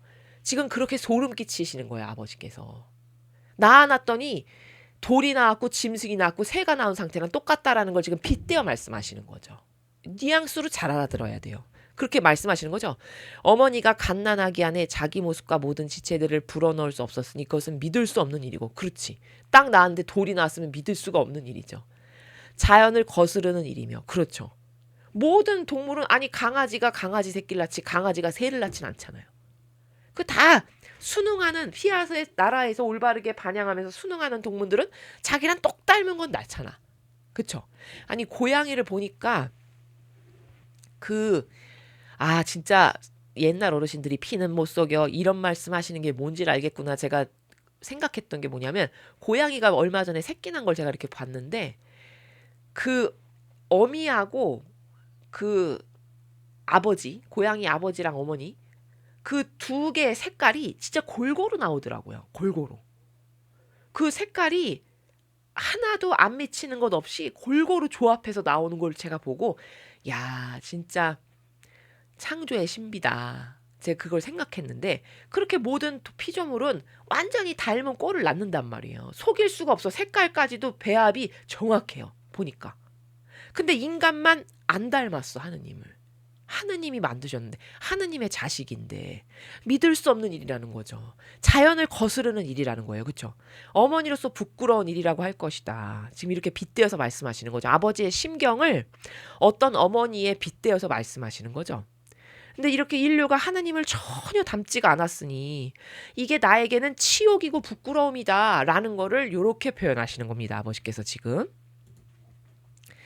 이처럼 만물이 그들과 비슷한 존재를 낳아 기르거든. 제가 고양이마저도 그렇다고 표현을 했죠. 그렇죠? 하물며 하느님께서야 한층 더 그렇게 하시지 않겠느냐? 당연한 거죠. 모든 생겨남의 제일 원인이신 하느님의 영예와 영광은 사람을 그분 자신과 비슷한 모습으로 기르시는 것이었다. 뭐 말할 것도 없이 당연한 거고요. 그러니 따라 너는 내 뜻 안에서 끊임없이 날아다녀라. 내 뜻이 네 위에 그 광선들을 집중시키며 투사하여 너를 내 뜻의 작은 태양으로 만들기 위함이다. 자, 그러니 내가 인류에게서는 나를 닮기를 원하는 애도 갈망하는 애도 없고 역겨운 인간의 뜻이나 계속 따르고 살면서 마귀밥이나 되고 그저 자기 부모가 누군지 궁금하지도 않은 이런 애들 정말 신물난다. 근데 너는 내가 너한테는 희망을 건다. 너는 내 뜻 안에서 끊임없이 날아다니렴. 왜냐하면 내가 너한테만 나를 닮을 수 있는 내 속성의 모든 광선들을 다 너에게 집중시켜서 은총을 줘서 투사해서 너가 내 뜻의 작은 태양으로 완성되게끔 내가 너한테는 좀 그 은총을 주고 싶다. 왜냐면 이 영혼이 올바르게 반영을 하고 있잖아요. 그쵸? 자기 소명을 잘 수행을 하고 있잖아요. 아버지 뜻에 순종하면서. 그러니까 희망이 되는 거지, 이 사람은. 그러니까 너는 좀 내가 바라볼 수 있겠다. 너한테는 좀 내가 희망을 갖겠다. 해서 너는 나를 닮는 은총을 가질 수 있게끔 내가 은총을 좀 계속 너한테 줄 테니까 나를 닮은 작은 태양이 될 수 있도록 내 뜻 안을 끊임없이 날아다녀라. 이렇게 말씀하시는 거죠. 여기 끊임없이 날아다니라는 거는 만물 안에 남겨놓으신 그 생명의 행위, 그 만물 안에 숨겨놓으신 피앗, 이것을 이 영혼이 영적 순례를 하면서 이 꽃 안에는 아버지의 뜻이 이렇게 있구나. 아버지 찬미합니다. 이렇게 아름다운 이런 걸 만드셔서 감사드립니다. 이런 거를 계속 해라. 내 뜻 안을 날아다니면서. 그럼 너가 그렇게 나하고 올바른 관계성을 계속 갖고 있고 반향을 올바르게 하고 나하고 소통 관계가 되고 이렇게 되고 있지 않니? 그럼 너한테는 내가 이런 은총을 계속 줘서 너가 작은 태양이 될 수 있도록 내가 좀 도와주마. 이런 말이죠. 그러면 이제 10절 같은 걸 봤을 때 딱 힌트를 얻어야죠.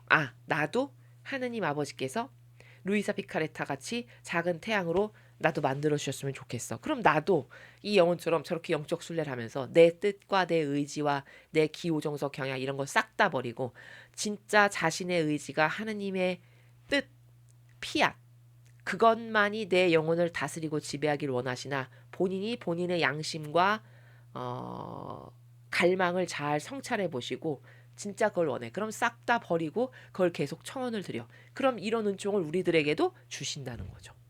자, 그런 나라입니다. 그뒤 나는 지친 느낌이어서 흠숭할 예수님께 주신 말씀을 글로 올기 결심을 하기 어려웠다. 그러자 예수님께서 갑자기 오셔서 그렇게 하기 위한 의지와 힘을 주셨다. 그리고 내게 이렇게 말씀하셨다. 딸아, 너는 이것을 알지 못하느냐? 우리의 이 글은 내 마음 깊은 곳에서 나오고 내가 이 안에 내 마음의 자애가 흘러들게 하는데 그것은 이 글을 읽게 될 사람들을 감동시키려는 것이다. 나는 또 이 글 안에 내 거룩한 말의 확고부동성도 흘러들게 한다. 그들을 내 뜻의 진리 안에 굳건하게 하려는 것이다. 지금 예수님이 말씀하시는 요 나라 있죠. 11번의 요 나라, 요 행간. 이게 이 사람이 쓰는 게 아니라 사실은 네 안에서 내가 쓰고 있는 거야. 너는 그것을 모르겠니? 요 나라에서 말씀하시는 거예요. 네 안에서 내가 쓰고 있는데 내가 많은 사람에게 이 천상의 책이라고 하는 하나님의 뜻 질서를 발견했을 때 그들이 감동을 받게끔 하고 그리고 확고부동하게 이 거룩한 뜻이 어떤 것인지를 그들이 깨달아서 확고부동하게 그 안에 끌려 들어가게 하고 내가 이런 다양한 의지를 갖고 지금 네 안에서 쓰고 있는 거야. 이 글을. 근데 너는 모르겠니? 이런 말씀이시죠. 나는 또 너에게 쓰게 하는 모든 말과 진리와 그 비유들 안에도 내 천상적 지혜의 기품이 흘러들게 하여 이 글을 읽는 사람들과 장차 읽을 사람들이 우리를 두고 하시는 말씀이죠. 장차 읽을 사람들. 만약 은총 지위에 있다면 내적으로 나의 자애와 내 말의 확고부동성과 내 지혜의 빛을 느끼게 한다. 자, 여기 여러분 후대에 이 글을 읽게 될 사람들이 은총 지위에 있다면 내적으로 그들은 이 글을 읽는 순간 하느님 아버지의 자애와 이 진리에 담겨있는 이 확고부동한 확실한 진리의 나라 그리고 이 지혜의 빛을 그들이 깨닫고 발견하게 될 거다. 이렇게 말씀하시는 건데 여기 은총 지위에 있으면이라고 덧붙이셨어요. 이게 뭐냐. 이 같은 행간이 성경에도 나와요. 어디 나오냐면 내 양들은 내 말을 알아듣는다. 이렇게 말씀하시죠. 예수님께서. 그러면 그 말의 행간의 뉘앙스는 뭐냐면 내 양이 아닌 것도 있다는 거네요. 그렇죠? 내 양들은 내 말을 알아듣는다. 그럼 내 양이 아닌 건 못 알아듣는다는 얘기잖아요. 맞죠? 그러면 이를테면은 거기서 성경에서 거기 내 양들은 누구냐? 예수님이 오셨을 때 예수님이 말씀하시는 걸 보고 감동받고 예수님을 따라다녔던 12 제자라든가. 그쵸? 그래서 제자가 됐던. 혹은 그 소수의 여인들 있죠. 예수님이 진짜 메시아라는 걸 믿어서 같이 다니면서 예수님을 도왔던 여인들. 이런 사람들이 다 뭐냐? 그들이 내 양들이에요. 예수님 말씀하시는. 즉 하나님께 속한 영혼이죠. 하느님 아버지께 속한 선의 자식이죠. 그러면 이런 진리를 들었을 때 반향을 한다는 거예요. 어떻게? 그 지혜의 빛을 느끼고 내적으로 막 감동을 받고 이 확고부동한 진리의 나라에 너무 감탄하고 감동하고 그래서 좋아하고 이 진리 듣기를 갈망하고 이런 사람들이 다 누구냐? 이게 은총지위에 있는 사람들이에요. 성경에서 말하는 내 양들이라고 표현하시는. 그쵸?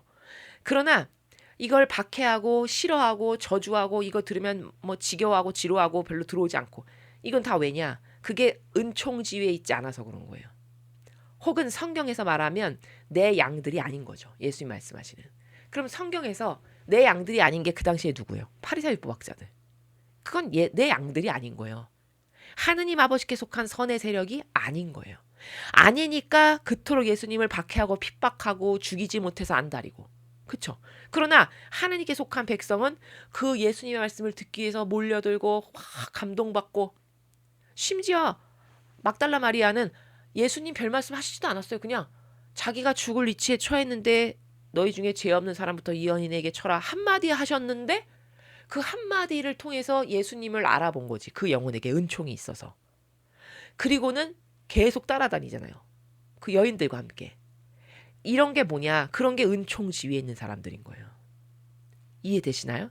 그러니까 저희도 이 일을 지금 20년 넘게 하잖아요. 저희 사명이 20년이 넘었으니까. 그러면 수많은 사람을 만났겠죠, 저희가. 근데 이제 딱 보면 알아요. 저 사람이 하느님 백성인가 사탄의 자식인가. 그냥 뒤통수만 봐도 알 수 있어요, 지금은.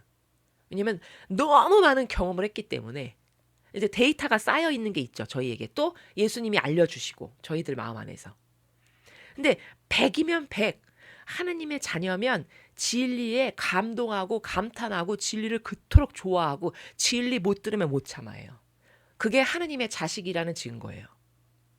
아시겠습니까? 근데 그렇지 않죠. 사탄이 그 영혼 안에 있죠. 그럼 막 몸태지를 해. 막 진리 말하면 막 졸고 어떻게 이런 걸 들으면서 졸 수가 있나. 막 이런 생각이 들죠. 우리는.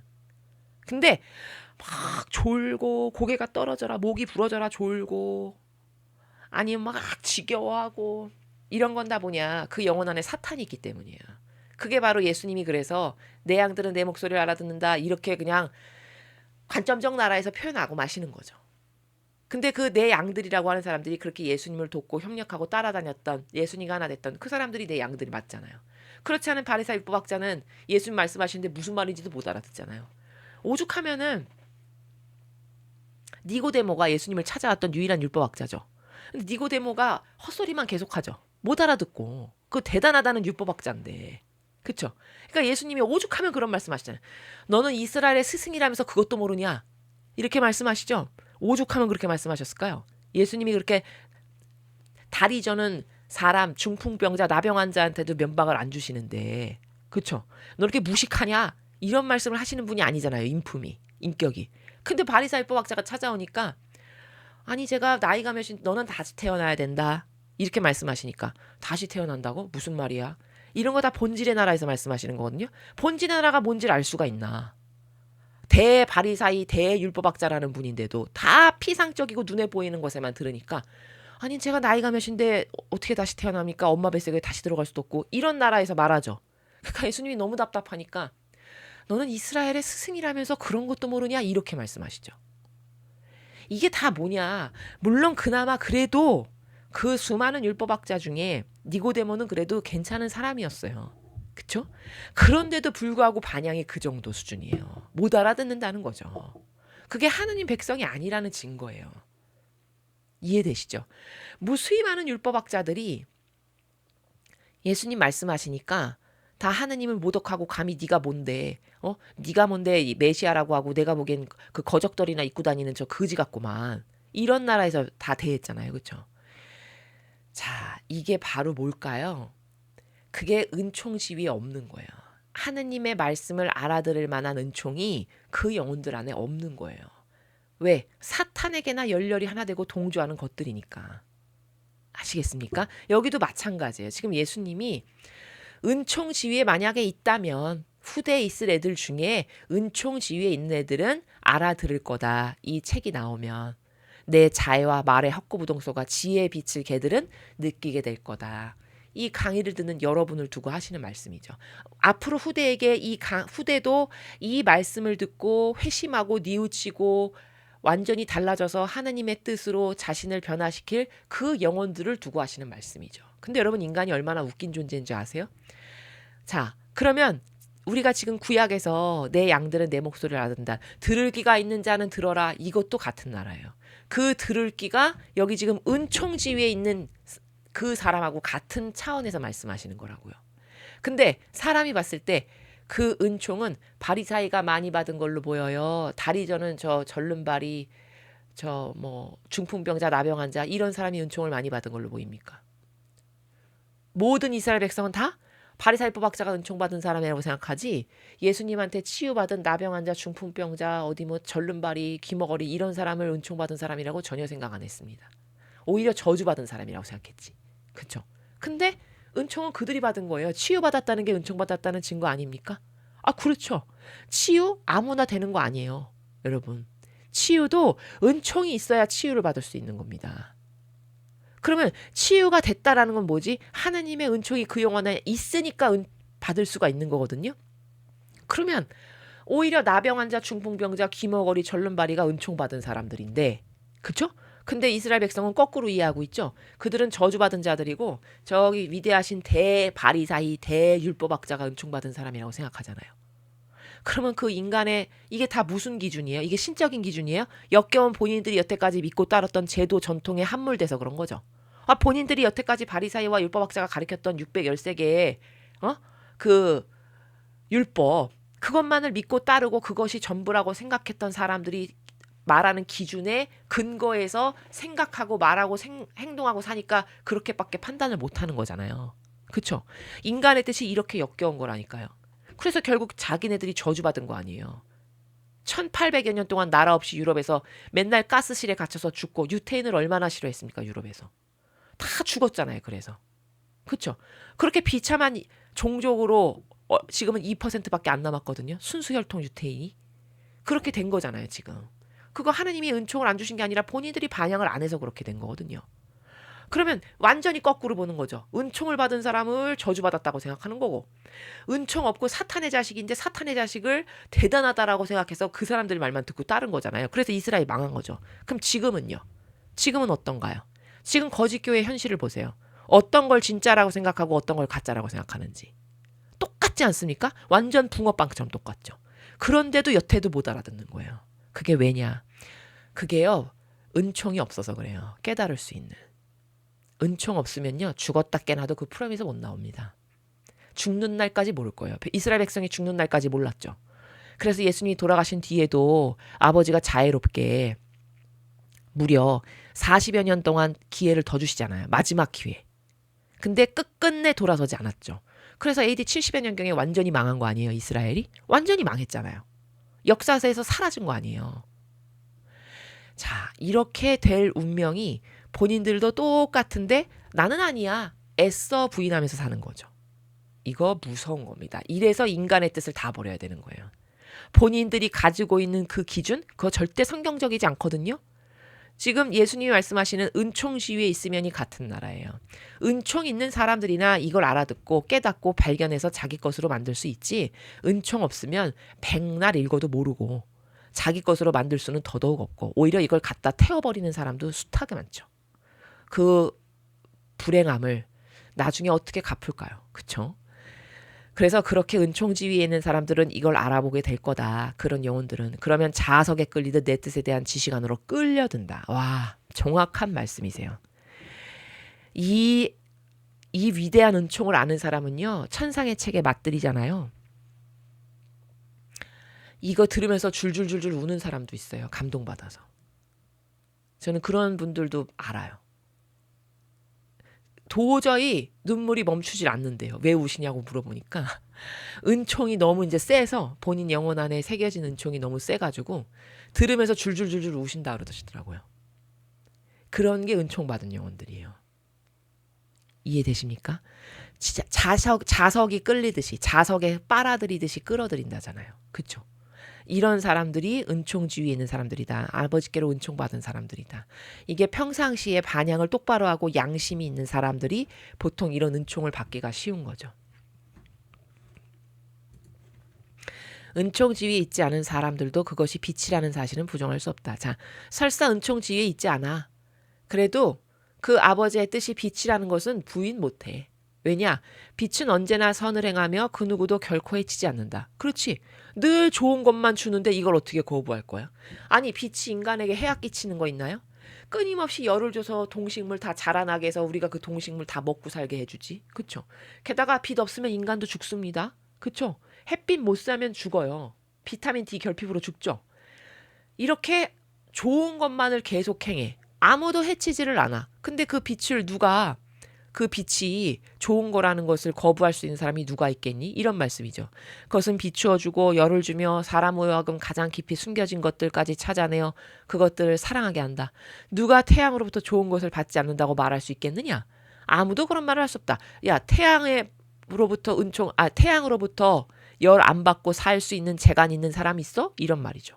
그런 사람 아무도 없잖아. 그러니까 은총지에 있지 않은 사람들도 그 빛이 훌륭한 거라는 건 부정할 수가 없는 거지. 이런 말씀이죠. 그러니까 바리사이들도 예수님이 말씀하신 것에 뭐 가짜가 있기라나 그걸 부인할 그게 뭐 진실이 아니거나 뭐 그래야 반박을 하고 아니라고 하지. 아무것도 할 수 있는 게 없으니까 결국은 그냥 모함해서 죽인 거잖아요. 그쵸? 아니 할 수 있는 게 더 이상 없어.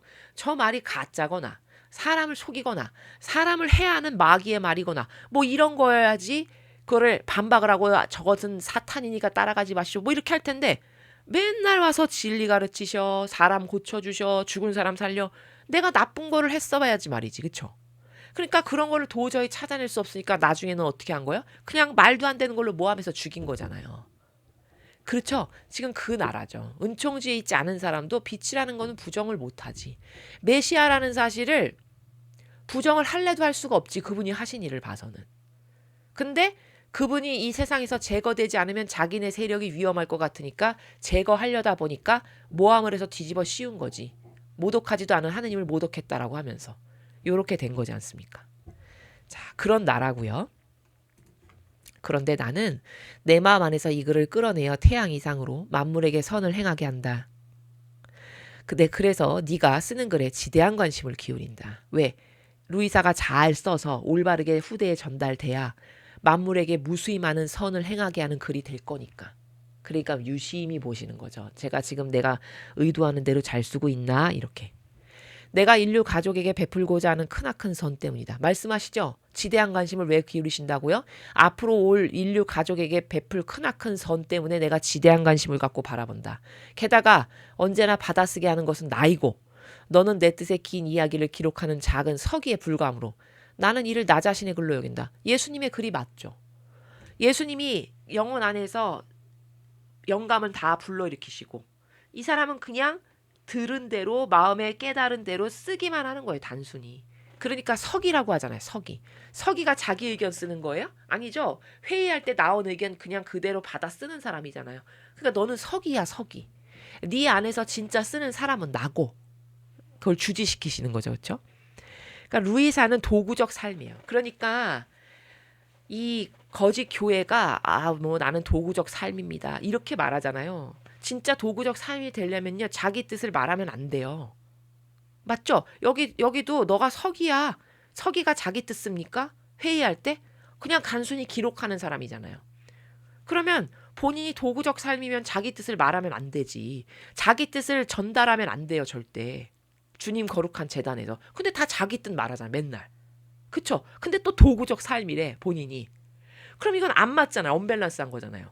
매칭이 안 되는 거잖아요. 근데 그런 말을 듣고도 가만히 있어. 신자들이. 그러니까 단어의 의미조차도 모르는 거예요. 도구적 삶인데 왜 너는 네 뜻을 말하니? 이렇게 물어볼 지력조차도 없는 거죠. 아니 너가 도구라며. 도구면 단순히 시키는 것만 해야지. 도구며. 근데 너는 왜 성경에 근거하지도 않고 예수님과 성모님의 정신과 가르침과 모범에 근거하지도 않은 네 뜻을 왜 말하니? 이렇게 따져 물어야 되는 거거든요. 그럼 너는 도구라는 말을 하질 말든가. 예? 정직하게 도구라는 말을 하지 말든가, 도구라고 말할 거면 네 뜻을 말하지 말든가, 둘 중에 하나를 선택해야지. 너는 정극 반대되는 극단적인 두 개를 끼워 맞춰서 함께 말하고 있어. 이게 모순이지. 이렇게 말할 똑똑한 신자가 저 교회에 있을까요? 저는 없다고 생각해요. 없으니까 거기 그냥 계속 다니는 거죠. 그게 뭔지도 모르고. 그렇게 모순적인 걸 계속 행하는데도 가만히 있잖아요. 그게 무슨 말인지도 모르고. 그쵸? 여러분, 사람이 똑똑하지 않잖아요. 그러면요, 지금 같은 시대는요, 마귀 밥 됩니다. 밥. 예, 마귀 밥 돼요. 제가 장담하는데 마귀 밥 돼요. 왜냐? 굉장히 지금 마귀는 교묘하거든요. 교묘해가지고 그 말을, 사람의 감성주의자는 속을 수밖에 없는 말을 계속해요. 이 마귀의 특징이 뭐냐? 감성주의자들은요 100% 속을 수밖에 없어요. 왜냐하면 감성주의자들은 근거하는 게 본인 안에 기준이 없어요. 그냥 자기 감성이 저게 좋아 보이면 거기에 끌려가는 게 감성주의자거든요. 근데 이성주의자는, 특히 우리처럼 진리를 배우는 사람은 반드시 본인 안에 투철한 기준이 있어야 돼요. 투철한 기준이 뭐냐? 이런 진리여야 돼요. 예수님의 정신, 가르침, 모범, 성모님의 정신, 가르침, 모범, 이런 신적 질서, 성경과 천상의 책과 이런 기타 등등에서 아버지가 말씀하시는 이런 기준, 질서, 이게 내 안에 투철한 기준이 있어야 돼요. 그리고 그 기준에서 딱 레이더망에 딱 어떤 사람이 무슨 말을 했는데 내가 그 기준이 투철하죠. 그럼 내 레이더망에 탁탁 걸려요. 저거 뭐야? 저거 성경에서 예수님 말씀하신 이런 거랑 다른데? 이렇게 탁탁탁탁 걸린다고요.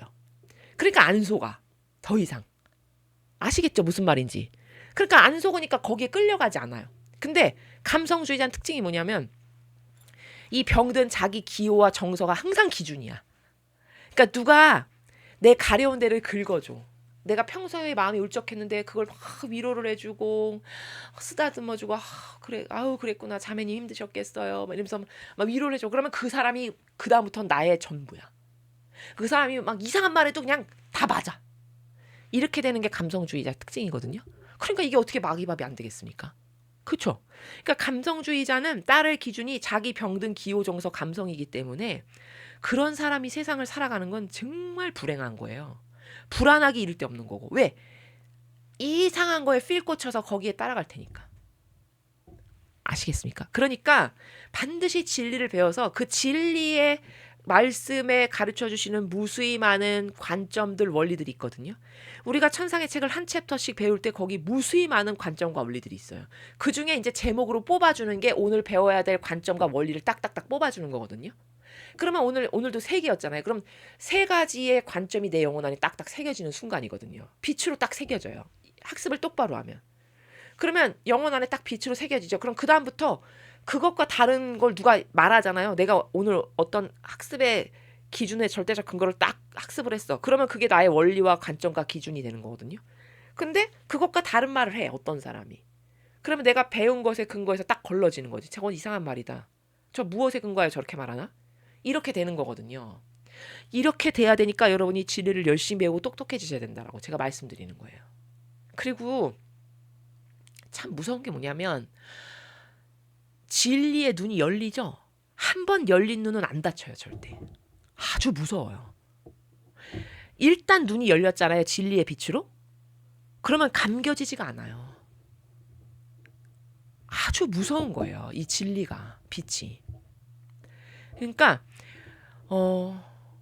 누가 저한테 예를 들어서 10년 전에 저로 돌아가겠느냐, 저한테. 그때가 훨씬 지금보다 덜 가난했고 누리는 것도 풍족했고 잘 먹고 잠도 충분히 자고 훨씬 육적 요건은 좋았거든요. 근데 누가 저한테 지금 당신 10년 전으로 돌아가서 그때로 살겠습니까 하면 저는 안 돌아갈 거예요. 전 절대 싫어요. 아무리 그게 아니라 금태두른 궁전에 산다고 해도 싫어요. 그러면 저 수녀님 가식으로 말하나 봐. 아니 진짜 그래요. 왜냐? 그 10년 전에 비루했던 제 정신세계로 절대 살고 싶지 않아요. 그래서 가기가 싫어요. 여러분도 마찬가지실 거라는 거예요. 근데 그 진리의 빛이 점점 세지죠. 그러면 그 무수히 지나왔던 숱한 과거들 있죠. 그게 와, 내가 그런 지뢰밭을 밟고 여기까지 어떻게 왔지? 야, 진짜 이건 하느님의 은총으로 왔다. 이런 생각밖에 안 듭니다. 와, 내가 거기서 어떻게 살아남았지? 그 역겨운 인간의 뜻 지뢰밭에서 내가 거기서 죽지 않고 여기까지 온 거는 진짜 주님의 특별한 은총이다. 이렇게 하고 감사드릴 수밖에 없다니까요. 그러니까 여러분이 지금 작은 서기를 설명하다 여기까지 왔는데, 여기 서기는 단순히 받아 적는 사람이에요. 그래서 도구적 삶이에요. 하느님의 일꾼은. 그러니까 자기 걸 남한테 전하거나 가르치면 안 돼요. 절대. 이 관점 하나만 있어도 성당에 갔다. 근데 누가 자기 걸 말해. 그럼 그건 완전 잘못된 거거든요. 도구적 삶이 아니야. 근데 본인이 또 자기 도구적 삶이래. 이러면 완전 모순 덩어리인 거거든요. 근데 본인이 무슨 말하는지도 모르고 말하는 거예요. 사실 그 사람이. 그쵸? 그러면 이거를 누가 깨줄 거냐. 본인은 절대 못 나와요. 그럼 이거를 똑똑한 신자들이 그걸 깨줘야 되는 거거든요. 아, 이거 성경에 이렇게 이렇게 돼 있는데 당신은 이런 것하고 다른 자기 거를 말하고, 그럼 도구가 아니다. 도구가 자기 거 말하는 거 맞냐. 이렇게만 말해줘도 창피해서라도 이제 그런 걸 못하게 되는 거거든요. 이렇게 해서 박멸을 해나가야 되는 거거든요. 근데 이런 걸 하는 사람이 아무도 없는 거죠. 그렇죠. 여기 지금 예수님도 이 사람을 특별히 사랑하고 선택해서 쓰셨는데도 불구하고 이 사람이 자꾸 망각을 하는 거예요. 자기가 쓴다라고 생각하는 게 있는 거지. 그러니까 그걸 일깨우시느라 너는 서기에 불과한 거야. 이렇게 콕콕 찝어주시죠. 인간이 이것밖에 안 돼요. 아시겠습니까? 이런 것을 지금 우리가 14절에서 알 수 있고, 그 후 나는 다정하신 예수님께서 지상에 계시는 동안 그분의 인성으로 행하신 모든 것을 하는 뒷단에서 따라가면서 그분의 그 행위들을 하나하나에서 그분의 피앗이 알려지기를, 그리하여 피조물 가운데 승리자로 오시어 당당하게 다스리시길 간청하였다. 자, 루이사가 지금 뭘 하는 거냐면은, 예수님이 지상생활을 하시면서 아버지 뜻을 행하러 오셨잖아요. 근데 그 지상생활 하신 것을 지금 신적 활동을 하면서 따라가는 거예요. 추상과 직관으로. 자, 그렇게 따라가면서 뭘 하고 있는 거냐. 그분 행위들 하나하나에서 그분의 피앗이 알려지기를. 그리하여 피조물 가운데 승리자로 오시어 당당하게 다스리시기를 계속 간청했다. 그러니까 예수님의 겉은 예수님의 인성이 있으시고 속은 아버지의 피앗으로 완전히 가득 차신 분이죠.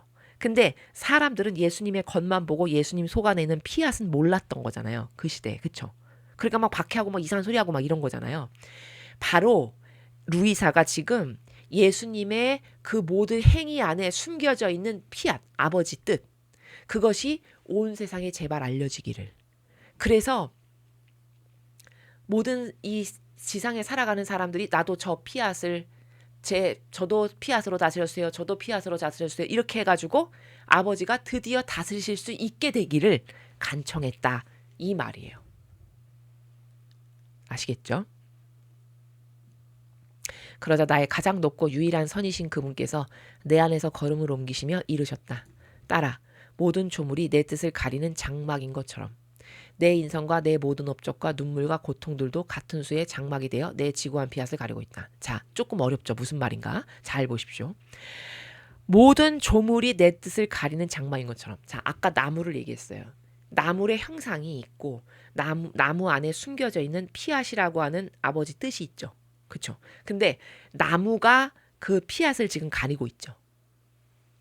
그 나무 속에 있는 아버지의 뜻 피앗은 안 보이잖아, 인간에게. 그렇죠? 근데 나무는 보이잖아요. 그러니까 이 말은 무슨 뜻이냐?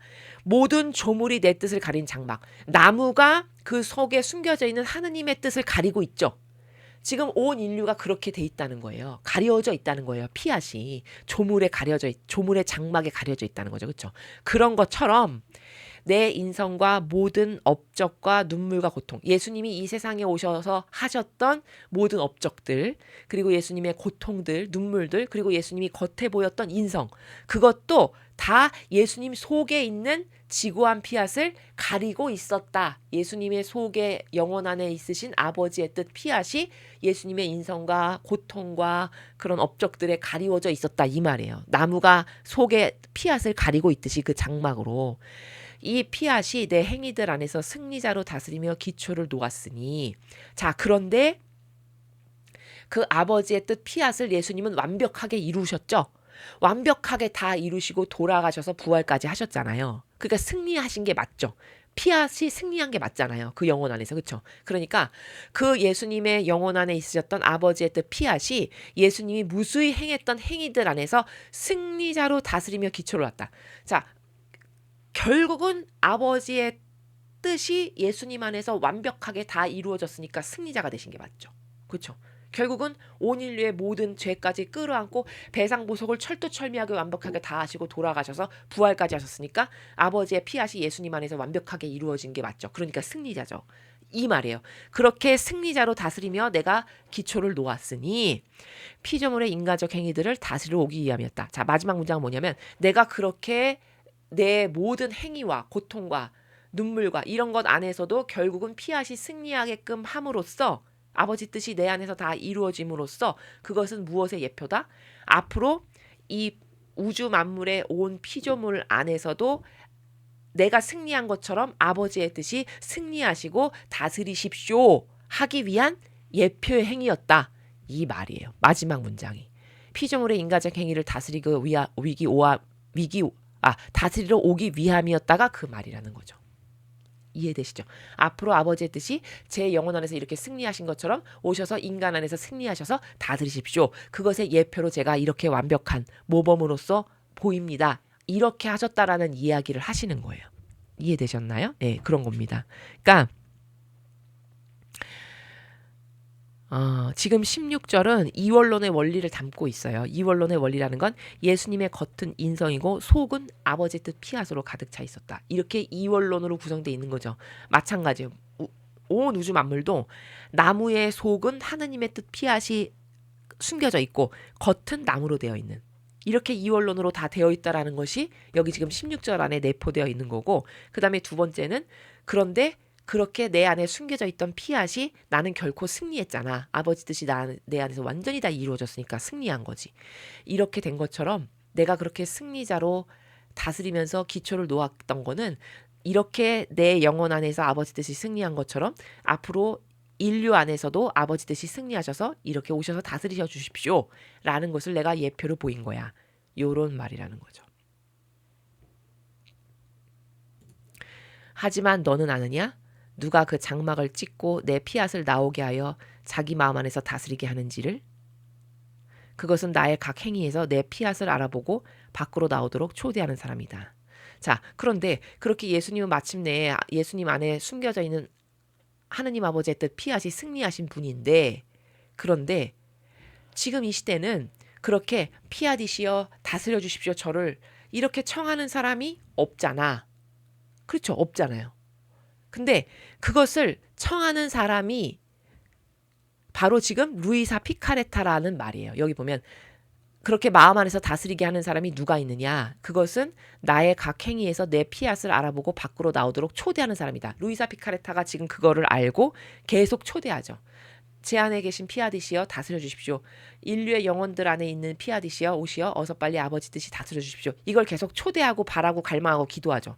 그걸 초대하는 사람이 그 인간 안에 숨겨져 있는 피앗을 알아보고 그 피앗을 초대하여 어서 다스려 주십시오라고 청하고 그걸 위해서 희생도 하고 기도도 하고 갈망도 하고 기타 등등을 하는 그런 사람이 너다라고 지금 말씀하시는 거죠. 그런 사람은 내 업적들의 장막을 찢고 그들 안으로 들어가 그 고귀한 여왕을 곧 내 피앗을 알아보고 간청한다. 자, 그런 사람은 루이사 피카레타 같이 피앗의 위대성을 알아. 피앗이 뭔지를 알아. 그리고 아버지 뜻이 피앗으로 인류를 다스리시는 거야. 그 피앗은 회복되어야만 해. 이걸 아는 사람은 업적들의 장막을 찢고 안으로 들어가서 여기 장막을 찢고가 뭐냐면 겉의 형상을 인정하지 않고 겉의 형상, 겉에 다 장막으로 가려져 있는 거잖아요. 속의 피앗이 그렇죠. 예수님도 그랬고 하다못해 이 나무도 그렇고 우리도 우리 영혼 안에는 하느님 아버지께서 계시고 아버지의 뜻 피앗이 있어요. 근데 내 육으로 다 가리고 장막으로 덮은 상태잖아요. 그걸 인정하지 않고 찢고 그 안에 들어가서 우리들 영혼 안에 있는 피앗을 알아보고 간청한다. 어서 피앗이시여 저를 지배하고 다스려 주십시오. 이런 거를 지금 루이사 피카레타가 대표로 하고 있다는 거죠. 그렇죠? 더 이상 숨어있지 말도록 촉구하면서 이 피앗에 자기 마음을 열고 그 안으로 들어오라고 초대한다. 자, 아버지의 뜻이 저에게 세워놓으신 계획 피앗으로 창조됐고 그 계획이 피앗이시여 바라시어 저의 영혼을 그 아버지의 피앗으로 이제 완전히 차지하시고 지배하시고 정복하시고 다스려 주십시오. 이렇게 초대하고 있는 행위를 루이사 피카레타가 지금 하고 있는 거예요. 인류 대표로. 그 얘기를 계속 하시는 겁니다. 그는 또한 내 눈물과 피와 고통의 장막, 성사들의 장막, 그리고 내 인성의 장막을 찍고 내 피앗의 복종을 드러낸다. 그리고 더 이상 장막에 쌓여있지 말고 피앗 자신을 실제 그대로 여왕으로 알리기를 간청한다. 지배권을 가진 여왕으로서 그 나라의 자녀들을 기르게 하려는 것이다. 루이사 피카레타가 하고 있는 일을 계속 말씀하시는 거죠. 지금 루이사 피카레타는 예수님을 통해서 피앗이 뭐고 잃어버린 아버지의 그 피앗의 자녀들을 다시 되돌리는 역할을 하고 있어요. 그래서 그 피앗이 아버지의 뜻, 곧 질서인데 그 아버지의 뜻 질서로 인류여 다시 되돌아가서 그들이 아버지의 뜻에 올바르게 반영하고 화답하는 영혼들이 되도록 그것을 위해서 본인이 먼저 그 피앗에 자신 안에 있는 피앗을 발해서 저를 다스려 주십시오. 피앗이시여 저를 차지하십시오. 이걸 하고 있으면서 동시에 인류도 그 피앗으로 다시 되돌아갈 수 있게끔 지금 알리고 있잖아요. 또 이렇게. 그렇죠? 이런 일들을 함으로써 그 피앗이라고 하는 여왕이 자녀들을 다시 기르고 다스리실 수 있게끔 하는 역할을 하고 있다라고 말씀하시는 거죠. 바로 여기에 네가 우리의 의지와 업적들 안을 순례할 필요가 있다. 자, 그 피앗을 다시 회복하기 위해서 네가 끊임없이 영적 순례를 하면서 우리가 이루었던 업적들 또 우리의 의지, 하느님 아버지의 의지, 피앗으로 영혼들을 다스리는 게 의지잖아요. 그 의지를 깨닫을 필요가 있다. 깨달아야 올바르게 갈망하고 청하더니까. 그렇죠? 그래서 네가 순례도 하고 내 의지를 알고 네가 올바르게 인류를 대신해서 청하고 있는 거란다. 그들 안에 숨어있는 우리 뜻인 그 고귀한 여왕을 찾아내요. 여기 고귀한 여왕은 뭡니까? 피앗이죠. 피앗.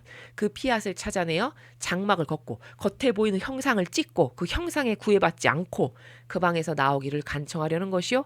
그리하여 모든 이가 이 뜻을 알아보고 그 다스림을 받게 하려는 것이다. 네가 인류도 다 피앗으로 되돌아와서 아버지 뜻에 다스림을 받기를 갈망하고 그것을 위해서 네가 이런 의지를 가지고 지금 영적 순례도 하고 이런 것을 하고 있는 거란다. 라고 말씀을 하시는 거죠. 마지막으로. 그래서 요 19절은 아버지의 목적을 가르쳐 주시는 거예요. 예수님께서. 아버지의 목적은 뭐다? 우리들 안에서 영혼들 안에서 살아가시는 것이 함께 같이 살아가시는 것이 아버지의 목적이다. 즉 우리들을 피앗으로 다스리시는 것이 하느님 아버지의 목적이란다. 너는 그것을 위해서 이런 것을 끊임없이 계속 지속적으로 해야 돼. 라고 말씀하시는 거죠. 자, 여기까지가 오늘 우리가 배운 내용입니다. 자, 그래서 오늘 34장은 지금 세 가지의 관점을 배웠죠. 첫 번째는 하느님의 메아리오 작은 태양인 사람. 그걸 지금 루이사 피카레타가 역할을 하고 있죠. 우리도 하느님 아버지의 작은 메아리오 태양이 얼마든지 될 수 있습니다. 이제 배웠으니까요. 여러분이 여러분 인간적인 걸 다 꺾고 버리고 인정하지 않고 그래서 여러분 안에 있는 피앗, 아버지의 뜻, 그 질서로 저도 되돌아가길 원하니 제 안에 있는 피앗이시여 저를 다스려 주십시오. 요렇게 반향을 하는 것이 작은 태양이 될 수 있는 시작점이고 그렇게 반향하는 사람이 아버지 뜻에 올바르게 화답하는 메아리다. 이렇게 정리할 수 있고요. 그 다음에 이제 뭐 주님 마음 안에서 나오는 주님 자신의 글. 이건 이제 루이사 피카레타가 자꾸 본인이 하는 걸로 착오를 일으키지 않도록 예수님이 주기적으로 일깨우시는 나라고. 그 다음에 지고한 피앗을 가리는 장막을 짓고 자기 마음을 열어 피앗을 초대하는가. 여러분 마음 안에, 제 마음 안에, 인간 마음 안에는 피앗이 있어요. 즉 하느님의 뜻. 그 피앗이 있습니다. 사실 하느님 아버지께서 계세요. 근데 본인들이 인정을 하지 않고 그 다스림을 받길 원치 않으니까 아버지가 아무것도 하실 수가 없는 상태예요. 왜? 자유의지를 존중하시니까. 그럼 이제부터 우리는 오늘 배운 것에 근거하여 여러분이 진짜 아버지가 우리를 처음에 창조하셨을 때 아버지를 닮은 작은 태양이 되길 원하셔서 원하기만 하면 그것이 되라고 많은 은총을 주실 준비가 다 되어 있는데도 불구하고 요청하지 않고 원하지 않으니까 하느님을 닮을 수 있는 무수히 많은 아름다운 속성을 지금 주실 수가 없는 상태거든요. 완전 손해예요, 우리가. 하느님 아버지의 모상, 그 아버지의 속성, 그 아름답고 지고하고 고결하고 감탄밖에는 나오지 않는 모든 속성을 닮은 아들, 딸이 될 기회와 사실은 그것이 되라고 만드셨는데 그걸 원하지를 않아서 주실 수 없는 얼마나 아까운 상태입니까, 이게. 그렇죠? 그러니까 오늘 이걸 배우셨으니까 여러분이 진짜 여러분의 의지와 뜻이 그 인간적이라고 하는 게 얼마나 추악하고 더럽고 자기의 인격을 쓰레기가 되게 하는지를 깨닫고 발견한다면 그걸 하루빨리 버리고 아버지께 끊임없이 갈망을 하십시오. 저도 아버지의 속성을 온전히 빼어 닮은 작은 태양이 되고 싶고 제 안에 숨겨놓으신 심어놓으신 그 피앗의 질서를 저도 회복하고 싶습니다. 저도 피앗의 자녀가 되게 해주세요. 그 피앗으로 저도 회복시켜주세요. 이걸 여러분이 갈망할 때 여러분의 진정성의 순도와 크기만큼 하느님은 아버지를 닮을 수 있는 은총을 반드시 주시고요. 그것을 지속적으로 계속 받다 보면 어느새 나도 모르게 내가 예수님의 이런 부분을 닮았네? 성모님의 이런 부분을 닮았네? 이런 것을 발견하는 날이 오게 될 거라는 거죠. 또 닮았다는 것에 오해가 있어가지고 어머 나는 닮기를 바라는데 막 하루아침에 그런 게 되지가 않고 난 맨날 똑같은 것 같아요. 이렇게 말씀하실 수 있을 것 같아서 제가 부연 설명을 하면 아까 제가 서두에 말씀드렸죠. 사고방식이 변하는 것도 막 요이 땅 해서 오늘은 A였는데 바로 내일부터 바로 확 B가 되냐. 인간이 이렇게 잘 안 돼요. 그 교만한 인간의 자기 것이라는 걸 버리는데도 여러분 과정이 필요하겠죠. 자기 거 버리는 게 쉽지 않죠. 예. 타성에 쩔어서. 그리고 익숙하고 편안하기 때문에 그 역겨운 자기 것을 버리는 게 그렇게 쉽고 만만한 일이 아닙니다.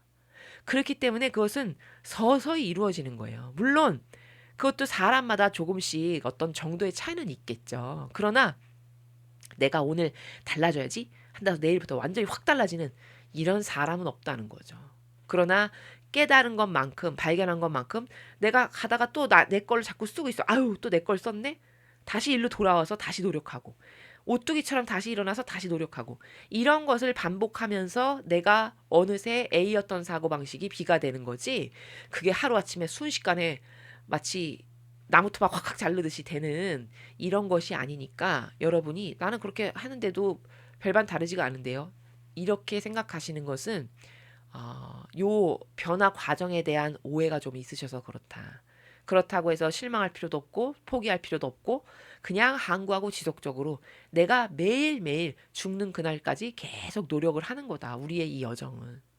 그래서 더 많이 예수님과 성모님을 닮고 어떻게 해서든지 인간적인 걸 나한테서 점점 더 많이 빼고 그래서 아버지를 닮기를 계속 지속적으로 갈망하면 그럼 아버지께서 그 갈망에 은총을 주셔서 내가 예수님과 성모님과 삼일체신 하느님 아버지를 닮게끔 도와주신다라는 것에 대해서 여러분이 확신을 가지시고 의구심을 갖지 않으셨으면 좋겠습니다. 오늘부터 우리가 배운 대로 노력을 하셔서 우리가 예수님과 성모님의 아름다운 정신세계를 닮은 그런 영혼들이 되었으면 좋겠습니다. 이상으로 천사의 책 20권 34장 해설 강의를 마치겠습니다. 감사합니다.